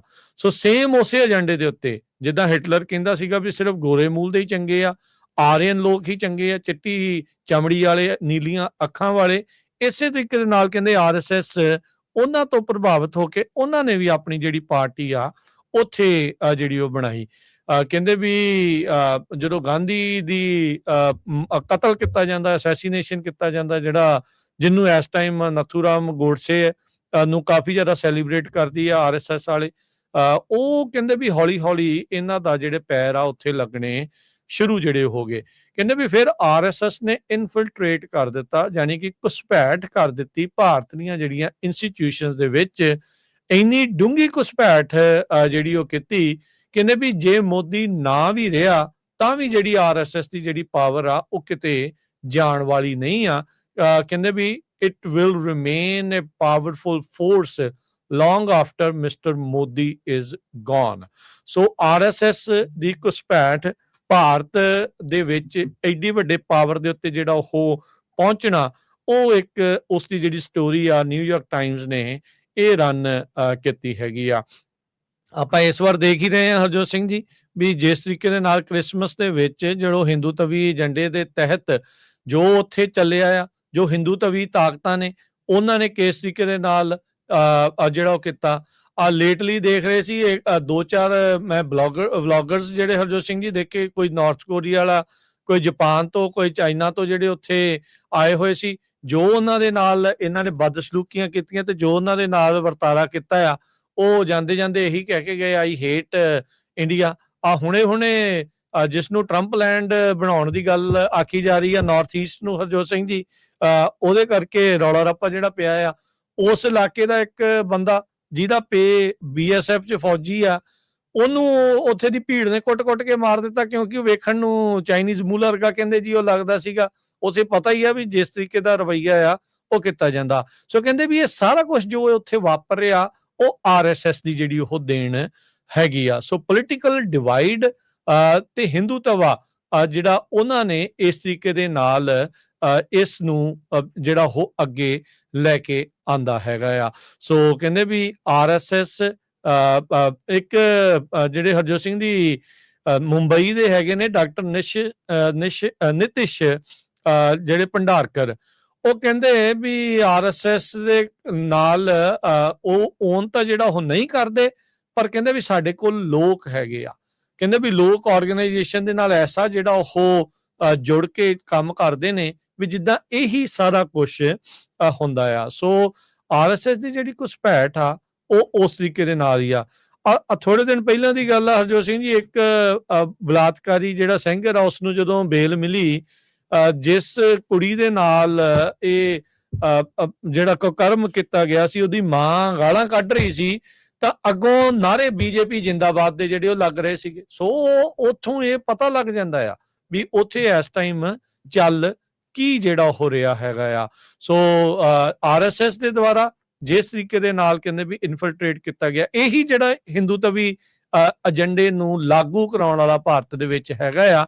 ਤੇ ਇਹਦਾ ਹੀ ਜਿਹੜਾ ਰੈਟੋਰਿਕ ਆ ਉਹ ਕਹਿੰਦੇ ਵੀ ਸੋਸ਼ਲ ਮੀਡੀਆ ਦੇ ਉੱਤੇ ਐਂਪਲੀਫਾਈ ਜਿਹੜਾ ਉਹ ਹੋ ਰਿਹਾ ਆ, ਜਿਹੜਾ ਵਾਇਲੈਂਸ ਅਗੇਂਸਟ ਮਾਈਨੋਰਿਟੀਜ਼ ਨੂੰ ਨਾਰਮਲਾਈਜ਼ ਕਰ ਰਿਹਾ। ਤੁਸੀਂ H1 ਦੀ ਗੱਲ ਕੀਤੀ ਸੀ ਹਰਜੋਤ ਸਿੰਘ ਜੀ, ਹੁਣ ਬਹੁਤ ਸਾਰੇ ਜਿਹੜੇ H1B ਵਾਲੇ ਵੀ ਆ ਨਾ ਜਿਹੜੇ ਆ ਰਹੇ ਆ, ਉਹ ਇਸ ਏਜੰਡੇ ਤੋਂ ਪਰੇ ਦੇ ਨਹੀਂ ਆ। ਉਹ ਉਸ ਸੋਚ ਦੇ ਨਾਲ ਜਿਹੜੇ ਇੱਥੇ ਆਏ ਆ, ਚਾਹੇ ਉਹ ਕਾਸਟਿਜ਼ਮ ਨੂੰ ਜਿਹੜਾ ਉਹ ਲੈ ਕੇ ਹੋਵੇ, ਐਲੀਟਿਜ਼ਮ ਨੂੰ ਲੈ ਕੇ ਹੋਵੇ, ਮਾਈਨੋਰਿਟੀਜ਼ ਦੇ ਨਾਲ ਧੱਕੇ ਕਰਨ ਵਾਲੀਆਂ ਜਿਹੜੀਆਂ ਗੱਲਾਂ ਹੋਵੇ। ਸੋ ਉਹਨਾਂ ਦੇ ਉਹ ਜਿਹੜੇ ਬਿਆਨ, ਉਦਾਂ ਦੀਆਂ ਚੀਜ਼ਾਂ ਜਿਹੜੀਆਂ ਸਾਂਝੀਆਂ ਕੀਤੀਆਂ ਜਾਣੀਆਂ, ਉਹ ਇਵੈਂਚੁਅਲੀ ਉਹਨਾਂ ਦੇ ਲਈ ਕਹ ਲਓ ਵੀ ਗਲੇ ਦੀ ਹੱਡੀ ਜਿਹੜੀ ਆ ਉਹ ਬਣ ਸਕਦੀ ਹੈਗੀ ਆ। ਸੋ ਇਲਾਹਾਬਾਦ ਹਾਈ ਕੋਰਟ ਦੇ ਕੈਂਪਸ ਦੇ ਵਿੱਚ ਹਰਜੋਤ ਸਿੰਘ ਜੀ ਪਿਛਲੇ ਸਾਲ ਨਿਊਯਾਰਕ ਟਾਈਮਜ਼ ਰਿਪੋਰਟ ਕਰ ਰਿਹਾ ਵੀ RSS ਦੇ ਜਿਹੜੇ ਹਾਰਡ ਲਾਈਨ ਅਫੀਲੀਏਟ ਗਰੁੱਪ ਆ ਉਹਨਾਂ ਨੇ ਸੈਮੀਨਾਰ ਜਿਹੜਾ ਆ ਉਹ ਕੀਤਾ ਸੀ। ਕੀਨੋਟ ਐਡਰੈਸ ਕਹਿੰਦੇ ਵੀ ਉੱਥੇ ਇੱਕ ਜਸਟਿਸ ਸ਼ੇਖਰ ਕੁਮਾਰ ਯਾਦਵ ਉਹਨਾਂ ਨੇ ਜਿਹੜਾ ਉਹ ਦਿੱਤਾ ਸੀਗਾ। ਤੇ ਕਹਿੰਦੇ ਵੀ ਜਦੋਂ ਬਿਆਨ ਦੇ ਰਿਹਾ ਸੀ ਤਾਂ ਉਹਨਾਂ ਨੇ ਮੁਸਲਮਾਨਾਂ ਦੇ ਲਈ ਇਹ ਲੋਕ ਕਹਿ ਕੇ ਜਿਹੜਾ these people ਕਰਕੇ ਜਿਹੜਾ ਸ਼ਬਦ ਵਰਤਿਆ ਸੀ, ਕਹਿੰਦੇ ਵੀ ਇਹ ਕਲੀਅਰ ਬਾਅਦ ਦੇ ਵਿੱਚ ਕੀਤਾ। ਕਹਿੰਦੇ ਵੀ ਮੁਸਲਮਾਨਾਂ ਨੂੰ ਡਿਸਕ੍ਰਾਈਬ ਕਰਨ ਦੇ ਲਈ ਇੱਕ ਜਿਹੜਾ ਘਟੀਆ ਸ਼ਬਦ ਦੇ ਤੌਰ ਦੇ ਉੱਤੇ ਉਹਨਾਂ ਦੇ ਅੰਦਰੂਨੀ ਤੌਰ ਦੇ ਉੱਤੇ ਜਿਹੜਾ ਉਹ ਵਰਤਿਆ ਜਾਂਦਾ। ਕਹਿੰਦੇ ਵੀ ਜੱਜ ਜਿਹੜਾ ਉਹ ਕਹਿ ਰਿਹਾ, ਜਿਹਦੇ ਵਿੱਚ ਉਹਨੇ ਕੀਨੋਟ ਸਪੀਕਰ ਨੇ ਉਦੋਂ ਕਿਹਾ ਸੀਗਾ, ਕਹਿੰਦਾ ਵੀ ਮੈਂ ਬਗੈਰ ਕਿਸੇ ਹੈਜੀਟੇਸ਼ਨ ਤੋਂ, ਕਿਸੇ ਸ਼ਰਮ ਤੋਂ ਮੈਂ ਇਹ ਕਹਿਣਾ ਆ ਵੀ India it will run as per the wishes of its majority। ਸੋ ਜਿਹੜੇ ਉੱਥੇ ਹਾਈ ਕੋਰਟ ਦੇ ਜੱਜ, ਸੁਪਰੀਮ ਕੋਰਟ ਦੇ ਜਿਹੜੇ ਉੱਥੇ ਦੇ ਜਸਟਿਸ ਨੇ, ਉਹਨਾਂ ਦੀ ਸੋਚ ਇਸ ਤਰੀਕੇ ਦੇ ਨਾਲ ਜਿਹੜੀ ਹੈਗੀ ਆ ਵੀ ਜੋ ਮੈਜੋਰਿਟੇਰੀਅਨ ਨੇ, ਜੋ ਉੱਥੇ ਵੱਧ ਗਿਣਤੀ ਆ, ਬਹੁ ਗਿਣਤੀ ਆ, ਉਹਨਾਂ ਦੀ ਭਾਵਨਾ ਦੇ ਹਿਸਾਬ ਦੇ ਨਾਲ ਹੀ ਸਾਰਾ ਕੁਝ ਜਿਹੜਾ ਹੋਵੇਗਾ। ਤਾਂ ਉਹਨਾਂ ਮੁਲਕਾਂ ਦੇ ਵਿੱਚ ਤੁਸੀਂ ਨਿਆਂ ਦੀ ਉਮੀਦ ਕਰਦੇ ਹੋ, ਉਹਨਾਂ ਮੁਲਕਾਂ ਦੇ ਵਿੱਚ ਤੁਸੀਂ ਬਾਕੀ ਕੌਮਾਂ ਦੇ ਲਈ ਬਰਾਬਰਤਾ ਦੀ ਉਮੀਦ ਕਰਦੇ ਹੋ, ਤਾਂ ਫਿਰ ਤੁਹਾਡੇ ਤੋਂ ਸਿਆਣਾ ਬੰਦਾ ਹੀ ਜਿਹੜਾ ਉਹ ਕਹਿ ਸਕਦੇ ਆ ਵੀ ਕੋਈ ਨਹੀਂ ਹੈਗਾ ਜੀ। ਈਵਨ ਤੁਸੀਂ ਦੇਖੋ ਵੀ ਜਿਹੜੀਆਂ RSS ਐਕਟੀਵਿਟੀਜ਼ ਕਰ ਰਹੀਆਂ, ਇਜ਼ਰਾਈਲ ਦਾ ਕੌਂਸਲਰ ਜਨਰਲ ਜਾਨੀਸ ਰਿਵਚ ਉਹਨੇ ਕਿਹਾ ਵੀ ਬਹੁਤ ਵਧੀਆ ਇਹ ਆਰਗੇਨਾਈਜੇਸ਼ਨ ਹੈਗੀ ਆ, ਕਿੱਦਾਂ ਦਾ ਜਿਹੜਾ ਲੋਕਲ ਲੈਵਲ ਦੇ ਉੱਤੇ ਉਹ ਕੰਮ ਕਰ ਰਿਹਾ। ਸੋ ਇੱਥੋਂ ਤੁਸੀਂ ਅੰਦਾਜ਼ਾ ਲਾਉਂਦੇ ਆ ਵੀ ਇਜ਼ਰਾਈਲ ਵਾਲੇ ਵੀ ਬਿਲਕੁਲ ਜਿਹੜੇ ਆ ਉਹ ਇੰਡੋਰਸ ਕਰ ਰਹੇ ਹੈਗੇ ਆ। ਬਾਕੀ ਇੱਥੇ ਦੀ ਆਪਾਂ ਦੇਖਿਆ ਵੀ ਬਹੁਤ ਸਾਰੇ ਜਿਹੜੇ ਚੈਨਲਸ ਆ ਜਾਂ ਸੋਸ਼ਲ ਮੀਡੀਆ ਅਕਾਊਂਟਸ ਆ, ਉਹ ਭਾਰਤੀ ਸਰਕਾਰ ਇੰਡੀਆ ਵਿੱਚ ਤਾਂ ਬੰਦ ਕਰ ਦਿੰਦੀ ਆ, ਪਰ ਉਹੀ ਜਿਹੜੇ H1B ਵੀਜ਼ੇ ਵਾਲੇ ਬਹੁਤ ਸਾਰੇ ਇੱਥੇ ਉਹਨਾਂ ਕੰਪਨੀਆਂ 'ਚ ਕੰਮ ਕਰਦੇ ਆ, ਜਿਹੜੇ ਅਮਰੀਕਾ ਦੇ ਵਿੱਚ ਵੀ ਉਹ ਜੇ ਕੋਈ ਇੰਡੀਆ ਦੇ ਖਿਲਾਫ ਬੋਲਦਾ ਆ, ਸੱਚ ਬੋਲਦਾ ਆ, ਤੇ ਉਹ ਉਹਨਾਂ ਦੇ ਚੈਨਲ ਜਿਹੜੇ ਆ ਬੰਦ ਕਰਦੇ ਆ। ਉਹ ਤੇ ਇੱਥੇ ਦੇ EMPLOYEE ਹੈਗੇ ਆ ਨਾ, ਅਮਰੀਕਾ ਦੇ ਵਿੱਚ ਹੋਪਫੁਲੀ ਕੋਈ ਨਾ ਕੋਈ ਆਰਗੇਨਾਈਜੇਸ਼ਨ ਜਿਹੜੀ ਆ ਇਹ ਵੀ ਕਿਸੇ ਤਰ੍ਹਾਂ ਦਾ ਜਿਹੜਾ ਲਾਸੂਟ ਫਾਈਲ ਕਰੂਗੀ ਵੀ ਕਿੰਨੇ ਜਿਹੜੇ ਈਵਨ ਸਾਡੀ ਜਿਹੜੀ ਐਸਜੀਪੀਸੀ ਦਾ ਜਿਹੜਾ ਮੇਨ ਵੈਬਸਾਈਟ ਤੱਕ ਜਿਹੜਾ ਮੇਨ YouTube ਚੈਨਲ ਤੱਕ ਭਾਈ ਹਰਪਾਲ ਸਿੰਘ ਉਹਨਾਂ ਦੇ ਜਿਹੜੇ YouTube ਚੈਨਲ ਹੋਰ ਬਹੁਤ ਸਾਰੇ ਇਨਕਲੂਡਿੰਗ ਸਾਡਾ ਵੀ ਪੰਜਾਬੀ ਰੇਡੀਓ ਯੂਐਸਏ ਦੇ ਵਿੱਚ ਚੈਨਲ ਜਿਹੜੇ ਆ ਡੀਮੋਨੀਟਾਈਜੇਸ਼ਨ ਕਰ ਦਿੰਦੇ ਆ, ਬੰਦ ਕਰ ਦਿੰਦੇ ਹੈਗੇ ਆ, ਕੀ ਕਾਰਨ ਹੈਗਾ ਜੀ। ਤੇ ਆਪਾਂ ਇੱਕ ਬ੍ਰੇਕ ਲੈਂਦੇ ਆ, ਬ੍ਰੇਕ ਤੋਂ ਬਾਅਦ ਆਈਸ ਵਾਲਿਆਂ ਨੇ ਆਈਸ ਨੂੰ ਇੱਕ ਜੱਜ ਨੇ ਕਹਿ ਦਿੱਤਾ ਆ ਵੀ ਹਾਂ ਤੁਸੀਂ ਜਿਹੜੇ ਵੀ ਲੋਕ ਮੈਡੀਕਲ ਜਾਂ ਮੈਡੀਕੇਟ ਰਹਿ ਰਹੇ ਆ ਉਹਨਾਂ ਦਾ ਡਾਟਾ ਲੈ ਸਕਦੇ ਆ, ਉਹ ਆਪਾਂ ਤੁਹਾਡੇ ਨਾਲ ਡਿਸਕਸ ਕਰਾਂਗੇ।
ਬ੍ਰੇਕ ਤੋਂ ਬਾਅਦ ਇੱਕ ਵਾਰੀ ਫਿਰ ਆਪ ਸਭ ਦਾ ਸਵਾਗਤ ਕਰਦੇ ਹਾਂ। ਸੋ ਤੇ ਪ੍ਰੋਗਰਾਮ ਦੇ ਵਿੱਚ ਪ੍ਰੋਗਰਾਮ ਚੱਲ ਰਿਹਾ ਜੀ ਅਪਡੇਟ ਅਮਰੀਕਾ। ਮੈਂ ਰਾਜਕਨਵੀਰ ਸਿੰਘ, ਜੁੜੇ ਹੋਏ ਨੇ ਮੇਰੇ ਨਾਲ ਇਸ ਮੌਕੇ ਹਰਜੋਤ ਸਿੰਘ ਖਾਲਸਾ ਜੀ, ਤੇ ਨਾਲ ਹੀ ਆਪਣੇ ਜਿਹੜੇ ਹਰਜੋਤ ਸਿੰਘ ਜੀ ਇਸ ਟਾਈਮ ਜੁੜ ਚੁੱਕੇ ਹੋਏ ਨੇ ਨੈਨਦੀਪ ਸਿੰਘ ਜੀ ਵੀ ਜਕਾਰਾ ਮੂਵਮੈਂਟ ਤੋਂ।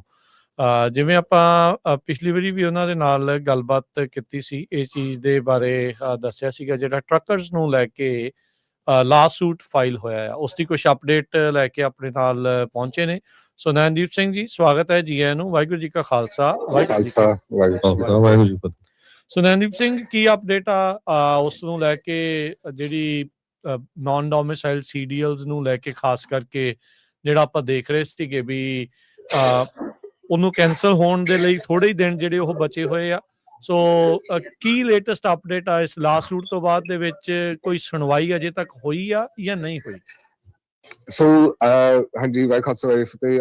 ਰਾਜਕਰਨ ਤੇ ਹਰਜੋਤ ਸਿੰਘ ਖਾਲਸਾ ਜੀ। ਸੋ ਜਿਹੜੀ ਲੇਟੈਸਟ ਅਪਡੇਟ, ਸਾਨੂੰ ਉਮੀਦ ਹੈ ਕਿ ਅਸੀਂ ਮੋਸਟ ਲਾਈਕਲੀ ਅੱਜ ਤੱਕ ਜਾਂ ਕੱਲ ਤੱਕ ਸਾਨੂੰ ਕੁਝ ਸੁਣਨਗੇ, ਮੋਸਟ ਲਾਈਕਲੀ ਐਕਸਟੈਂਸ਼ਨ। ਇਹ ਸਾਡੀ ਉਮੀਦ ਹੈ। ਸੋ ਇਹ ਸਾਡੀ ਬੇਨਤੀ ਹੈ ਸਾਰੀ ਕਮਿਊਨਿਟੀ ਨੂੰ ਕਿ ਜੇ ਤੁਸੀਂ ਉਹ ਜਿਹੜੀ 20-21,000 ਜਿਹੜੀ ਡਰਾਈਵਰਸ ਨਾਨ ਡੋਮਿਸਾਈਲ ਜਿਹੜੀ ਇਸ ਸਿਚੁਏਸ਼ਨ ਹੈਗੇ ਨੇ, ਕਿਰਪਾ ਕਰਕੇ ਇਹ ਮੇਰਾ ਨਾਮ ਤੁਸੀਂ ਲੈ ਸਕਦੇ, ਤੁਸੀਂ ਆਪਣੀ CDL ਕਲਾਸ A ਲਾਇਸੈਂਸ ਅਜੇ ਨਾ ਸਰੈਂਡਰ ਕਰਿਓ, ਕਿਉਂਕਿ obviously ਸਾਡੇ ਕੋਲ ਗਾਰੰਟੀ ਤਾਂ ਹੈ ਨਹੀਂ, ਪਰ ਮੇਰੀ ਅੱਜ ਸਵੇਰੇ ਵਕੀਲਾਂ ਦੇ ਨਾਲ ਗੱਲ ਹੋਈ ਸੀ ਤੇ ਉਹਨਾਂ ਦੀ ਐਕਸਪੈਕਟੇਸ਼ਨਸ ਇਸ ਕਿ extension should be coming very soon। ਅੱਛਾ, ਵੀ ਉਹ ਜਿਹੜੇ 60 ਦਿਨ ਦਾ ਵਕਤ ਉਹਨਾਂ ਨੂੰ ਦਿੱਤਾ ਸੀ ਉਹ ਐਕਸਟੈਂਡ ਹੋ ਸਕਦਾ ਆ, ਇਹ ਉਹ ਆਸ ਆ ਉਹਨਾਂ ਨੂੰ? ਹਾਂਜੀ। ਸੋ ਨੰਬਰ 1 ਚੀਜ਼ ਤਾਂ ਇੱਕ ਤਾਂ ਉਹੀ ਆ, ਕਿਉਂਕਿ ਉਹ ਤਾਂ January 5th ਤੱਕ ਆ। ਸੋ ਮਤਲਬ in the next basically little bit more than a week। ਤੇ ਸੋ ਮੇਨ ਆਸ ਤੇ obviously ਜਦੋਂ ਅਸੀਂ ਸੁਣਾਂਗੇ, ਅਸੀਂ ਪੰਜਾਬੀ ਰੇਡੀਓ USA ਦੇ ਨਾਲ ਅਸੀਂ ਸ਼ੇਅਰ ਕਰਾਂਗੇ, ਪਰ ਉਮੀਦ ਇਹ ਹੈ ਕਿ ਆਸ ਇਹ ਹੈ ਕਿ we should be hearing from the court ਕਿ ਉਹ ਐਕਸਟੈਂਸ਼ਨ ਦੇ ਦੇਣਗੇ। ਓਕੇ, ਸੋ ਹੁਣ ਸੋ ਬੇਸਿਕਲੀ ਇਹ ਤੁਸੀਂ CDL ਧਾਰਕਾਂ ਨੂੰ ਕਹਿ ਰਹੇ ਆ ਜਿਹੜੇ ਨਾਨ ਡੋਮਿਸਾਈਲਡ ਵਾਲੇ ਆ ਵੀ ਸਰੈਂਡਰ ਜਿਹੜੇ ਉਹ ਆਪਣੇ ਨਾ ਕਰਨ, ਉੱਥੇ ਜਾ ਕੇ ਨਾ ਕਰਨ, ਵੇਟ ਕਰਨ ਉਸ ਦੀ? ਹਾਂਜੀ ਹਾਂਜੀ, ਠੀਕ ਹੈ। ਸੋ ਇਸ ਤੋਂ ਇਲਾਵਾ ਤੁਸੀਂ ਹੋਰ ਕੀ ਚੀਜ਼ ਇਸ ਦੇ ਬਾਬਤ ਤੁਸੀਂ ਜਾਣਕਾਰੀ ਦੇ ਸਕਦੇ ਆ, ਜਾਂ ਕਿਹੜੀ ਚੀਜ਼ ਆ ਜਿਹੜੀ ਪਬਲਿਕਲੀ ਤੁਸੀਂ ਸ਼ੇਅਰ ਕਰ ਸਕਦੇ? ਸੋ ਮੇਨ ਥਿੰਗ ਤਾਂ ਰਾਈਟ ਨਾਓ ਇਹ ਹੈ, ਜਿਹੜੀ ਸਾਡੀ ਲਾਈਕ ਆਸ ਤੇ ਆਪਾਂ ਪਹਿਲਾਂ ਕੋਰਟ ਤੋਂ ਅਸੀਂ ਸੁਣਾਂਗੇ ਐਕਸਟੈਂਸ਼ਨ ਬਾਰੇ, ਐਂਡ ਦੈਨ ਹੌਲੀ ਜਦੋਂ ਕੇਸ ਮਤਲਬ ਅੱਗੇ ਹੋ ਜਾਂਦਾ, ਦੈਨ ਜਿੱਥੇ ਵਕੀਲਾ ਮੈਨੂੰ ਪਰਮਿਸ਼ਨ ਦਿੰਦੇ ਨੇ, ਮੈਂ ਤੁਹਾਨੂੰ ਤੇ ਰੇਡੀਓ ਤੇ ਸਾਰੇ ਸਰੋਤਿਆਂ ਨੂੰ ਅਪਡੇਟਸ ਹਫ਼ਤੇ ਬਾਅਦ 2 ਹਫ਼ਤੇ ਬਾਅਦ ਮੈਂ ਅਪਡੇਟਸ ਦੇ ਦੂੰਗਾ। ਨੈਨਦੀਪ ਸਿੰਘ, ਕੀ ਕਾਰਨ ਆ ਇਸ ਟਾਈਮ ਵੀ ਇਹ ਜਿਹੜਾ ਡਿਸੀਜਨ ਆ ਉਹ ਲਿਆ ਜਾ ਰਿਹਾ ਆ ਵੀ ਇੱਕ ਤਾਂ ਚਲੋ ਸਰੈਂਡਰ ਨਾ ਕਰੋ, ਵੀ ਇਹ ਜਿਹੜੇ ਕੇਸ ਕਰਨ ਦਾ ਮੇਨ ਮਕਸਦ ਕੀ, ਮੋਟਿਵ ਇਸ ਦੇ ਵਿੱਚ ਹੈਗਾ ਆ? ਜਿੱਥੇ ਉਹ ਜਿਹੜੇ ਡਿਪਾਰਟਮੈਂਟ ਆਫ ਹੋਮਲੈਂਡ ਸਿਕਿਉਰਿਟੀ ਵਾਲੇ ਜਾਂ ਜਿਹੜੇ FMCSA ਉਹ ਇਹ ਕਹਿ ਰਹੇ ਆ ਵੀ ਨਹੀਂ ਜੀ, ਇਹ ਤਾਂ ਇਹਨਾਂ ਨੂੰ ਇੰਗਲਿਸ਼ ਨਹੀਂ ਆਉਂਦੀ, ਇਹ ਨਾਨ ਡੋਮਿਸਾਈਲ ਨੂੰ ਲਾਇਸੈਂਸ ਮਿਲਣੇ ਨਹੀਂ ਚਾਹੀਦੇ, ਵਰਕ ਪਰਮਿਟ ਫੈਡਰਲੀ ਦਿੱਤੇ ਜਾਂਦੇ ਆ, ਲਾਇਸੈਂਸ ਸਟੇਟ ਵਾਈਡ ਦਿੱਤਾ ਜਾਂਦਾ ਆ। ਸੋ ਇਹ ਮਸਲਾ ਏਡਾ ਵੱਡਾ ਬਣ ਕਿੱਦਾਂ ਜਿਹੜਾ ਹੋ ਗਿਆ? ਸੋ ਮੈਂ ਐਕਚੁਅਲੀ ਥੋੜੀ ਜਿਹਾ ਛੋਟੀ ਡਿਫਰੈਂਟ ਚੀਜ਼ਾਂ ਮੈਂ ਟੈਕਲ ਕਰੂੰਗਾ ਪਹਿਲਾਂ। ਸੋ ਜਿਹੜੀ ਸਾਡੀ ਲਾ ਸੂਟ ਹੈ ਉਹ ਹੈਗਾ ਸਿਰਫ ਕੈਲੀਫੋਰਨੀਆ DMV ਨਾਲ, ਤੇ ਉਹ ਇਸ ਕਰਕੇ ਕਿ ਜਿਹੜੀ ਉਹਨਾਂ ਦੀ ਆਪਣੇ ਰੂਲਸ, ਉਹਨਾਂ ਨੇ ਉਸ ਚੀਜ਼ ਨਹੀਂ ਫੋਲੋ ਕੀਤਾ ਸੀ। ਸੋ ਇੱਕ ਤਾਂ ਮਸਲਾ ਇਹ ਹੈ ਜਿਹੜੀ ਤੁਸੀਂ ਸਟੇਟ ਲੈਵਲ ਤੇ ਜਿੱਥੇ ਅਸੀਂ ਲਾ ਸੂਟ ਫਾਈਲ ਕੀਤੇ ਨੇ, ਤੇ ਸੋ ਪਹਿਲੀ ਲੜਾਈ ਉੱਥੇ ਹੈ, then full stop। then of course ਅਸੀਂ ਤਾਂ ਲਾਈਕ ਜਕਾਰੇ ਵਾਲੇ, ਮੈਂ ਅਸੀਂ ਅਪੋਜ਼ ਕਰਦੇ ਜਿਹੜੀ ਫੈਡਰਲ ਗਵਰਨਮੈਂਟ ਕੀ ਕਰ ਰਹੇ ਨੇ, ਕਿਉਂਕਿ ਉਹਦੇ ਵਿੱਚ ਮੈਨੂੰ ਨਹੀਂ ਲੱਗਦਾ ਕੋਈ ਰੂਲਸ ਜ਼ਿਆਦਾ ਫੋਲੋ ਕਰ ਰਹੇ ਨੇ। ਨਵੇਂ ਐਗਜ਼ੀਕਿਊਟਿਵ ਆਰਡਰਸ ਬਣਾ ਰਹੇ ਨੇ ਜਿਨ੍ਹਾਂ ਨੂੰ ਇਸ ਲੈਟਰ ਵੀ ਮਿਲਿਆ ਸੀ। ਇਟਸ ਨਾਟ ਲਾਈਕ ਉਹਨਾਂ ਨੂੰ ਕੋਈ ਟੈਸਟ ਸੀ ਜੇ ਇੰਗਲਿਸ਼ ਉਹਨਾਂ ਨੂੰ ਆਉਂਦੀ ਹੈ ਕਿ ਨਹੀਂ ਆਉਂਦੀ ਹੈ। ਦੇ ਜਸਟ ਡਿਡ ਇਟ ਕਿ California did it's on thing ਕਿ ਜੇ ਉਹਨਾਂ ਦੀ EAD ਤੇ ਸੀਰੀਅਲ ਲਾਇਸੈਂਸ ਦੀ ਐਕਸਪੀਰੇਸ਼ਨ ਮੈਚ ਨਹੀਂ ਕਰਦੇ, ਪਰ ਇਹਦੇ ਵਿੱਚ ਕੋਈ ਰੂਲ ਤਾਂ ਹੈ ਨਹੀਂ। ਸੋ ਸਾਡੀ ਕੋਰਟ ਕੇਸ ਜਿੱਥੇ ਅਸੀਂ ਪਲੇਨਟਿਫ ਜਕਾਰ ਮੂਵਮੈਂਟ ਪਲੇਨਟਿਫ ਆ, ਅਸੀਂ ਕਹਿ ਰਹੇ ਨੇ ਕਿ ਇਹਦੇ ਵਿੱਚ ਕੋਈ ਰੂਲ ਨਹੀਂ ਹੈ, ਤੁਸੀਂ ਰੂਲਸ ਐਵੇਂ ਬਣਾ ਰਹੇ ਨੇ and you are not even following your own rules. Okay, ਠੀਕ ਹੈ। ਸੋ ਇਸ ਕਰਕੇ ਇੱਥੇ ਤੱਕ ਜਿਹੜਾ ਉਹ ਮੁੱਦਾ ਜਿਹੜਾ ਉਹ ਪਹੁੰਚਿਆ ਹੈਗਾ ਆ। So what do you think next steps ਕੀ ਹੋ ਸਕਦੇ ਆ? ਸੋ ਆਸ ਤੁਹਾਨੂੰ ਜਿਹੜੀ ਅਦਾਲਤ ਤੋਂ ਆ ਜੇ ਮਿਲ ਜਾਵੇ, ਚਲੋ ਉਹਨਾਂ ਦੇ ਲਈ ਇੱਕ ਆਸਰਾ ਹੋ ਜਾਂਦਾ ਆ। ਇਜ਼ ਦੇयर ਐਨੀ ਪਲਾਨ ਜੇ ਉਹ ਨਹੀਂ ਐਕਸਟੈਂਸ਼ਨ ਮਿਲਦੀ ਜਾਂ ਇੰਜੰਕਸ਼ਨ ਨਹੀਂ ਲੱਗਦੀ ਇਸ ਚੀਜ਼ ਦੇ ਉੱਤੇ? ਫਿਰ ਤਾਂ ਕੋਰਟ ਕੇਸ ਦੇ ਵਿੱਚ ਮਤਲਬ this case will proceed in court case, ਕਿਉਂਕਿ ਸਾਨੂੰ ਅਸੀਂ ਹੱਲ ਲੱਭਣਾ ਆ ਬਹੁਤ ਜਿਨ੍ਹਾਂ ਨੂੰ ਇਸ ਲੈਟਰ ਮਿਲਿਆ ਸੀ from California DMV and even ਜਿਨ੍ਹਾਂ ਨੂੰ ਐਕਚੁਅਲੀ ਆਪਣੇ ਆਪ ਨੂੰ ਸਰੈਂਡਰ ਵੀ ਕੀਤਾ ਸੀ, ਜਿਨ੍ਹਾਂ ਨੂੰ ਲੈਟਰ ਮਿਲਿਆ ਸੀ ਪਹਿਲਾਂ ਤੇ ਉਹਨਾਂ ਨੇ ਜਾ ਕੇ ਆਪਣੇ ਮਤਲਬ ਵੱਲੋਂ ਸਰੈਂਡਰ ਕੀਤਾ ਸੀ। ਅਸੀਂ ਚਾਹੁੰਦੇ ਕਿ ਉਹਨਾਂ ਦੇ ਲਈ ਆਪਾਂ ਕੋਈ ਹੱਲ ਲੱਭ ਸਕਦੇ। ਕਿੱਦਾਂ ਦੇ ਲੋਕ ਤੁਹਾਡੇ ਕੋਲ ਆਏ ਆ? ਕੀ ਮੁਸ਼ਕਲਾਂ ਜਿਹੜੀਆਂ ਆ ਰਹੀਆਂ? ਬਿਕੋਜ਼ ਆਪਾਂ ਦੇਖ ਰਹੇ ਹਾਂ ਵੀ everybody is kind of divided on it. ਕਈ ਕਹਿੰਦੇ ਵੀ ਹਾਂ ਵਾਕਿਆ ਹੀ ਇਹਨਾਂ ਨੂੰ ਇਹ ਚੀਜ਼ਾਂ ਜਿਹੜੀਆਂ ਉਹ ਨਹੀਂ ਹੋਣੀਆਂ ਚਾਹੀਦੀਆਂ, ਕਈ ਕਹਿੰਦੇ ਆ ਵੀ ਨਹੀਂ ਬਹੁਤ ਸਾਰੇ ਜਿਹੜੇ ਠੀਕ ਵੀ ਚੱਲਦੇ ਆ ਉਹਨਾਂ ਤੇ ਵੀ ਅਸਰ ਪੈ ਗਿਆ। ਸੋ ਗਰਾਊਂਡ ਦੇ ਉੱਤੇ ਤੁਸੀਂ ਹੋਰ ਕੀ ਦੇਖ ਰਹੇ ਆ ਜਿਨ੍ਹਾਂ ਦੇ ਕਰਕੇ, ਜਿਨ੍ਹਾਂ ਦੇ ਨਾਲ ਮਿਲ ਕੇ ਤੁਸੀਂ ਹੁਣ ਕੇਸ ਨੂੰ ਜਿਹੜਾ ਉਹ ਅੱਗੇ ਲੈ ਕੇ ਜਾ ਰਹੇ? ਸੋ ਆਈ ਮੀਨ ਗਰਾਊਂਡ ਰਿਐਲਿਟੀ ਇਜ਼ ਹਾਂਜੀ ਸਾਡੀ ਕਮਿਊਨਿਟੀ ਦੇ ਵਿੱਚ ਇਹ ਲਾਈਕ ਹਰ ਇੱਕ ਇਮੀਗ੍ਰੈਂਟ ਕਮਿਊਨਿਟੀ ਦੇ ਵਿੱਚ ਤੁਸੀਂ ਇਹ ਥੋੜਾ ਜਿਹਾ ਰੌਲਾ ਦੇਖ ਸਕਦੇ। ਜਿਹੜੀ ਪੁਰਾਣੇ ਇਮੀਗ੍ਰੈਂਟਸ ਉਹ ਉਹਨਾਂ ਦੇ ਦਿਮਾਗ ਦੇ ਵਿੱਚ ਅਸੀਂ ਸਭ ਕੁਝ ਠੀਕ ਤਰ੍ਹਾਂ ਕੀਤਾ ਸੀ ਤੇ ਜਿਹੜੇ ਨਵੇਂ ਉਹ ਠੀਕ ਤਰ੍ਹਾਂ ਨਹੀਂ ਕਰ ਰਹੇ ਨੇ। ਇਹ 70s ਦੇ ਵਿੱਚ ਜਿਹੜੀ ਇਮੀਗ੍ਰੇਸ਼ਨ ਜਦੋਂ ਉਹ ਪਹਿਲਾਂ ਆਏ ਸੀ ਉਹ ਵੀ ਏਦਾਂ ਹੀ ਬੋਲਦੇ ਸੀ। ਇਹ ਹਮੇਸ਼ਾ ਕਾਈਂਡ ਆਫ ਇੱਕ ਸਰਕਲ ਹੁੰਦਾ ਹੀ ਆ।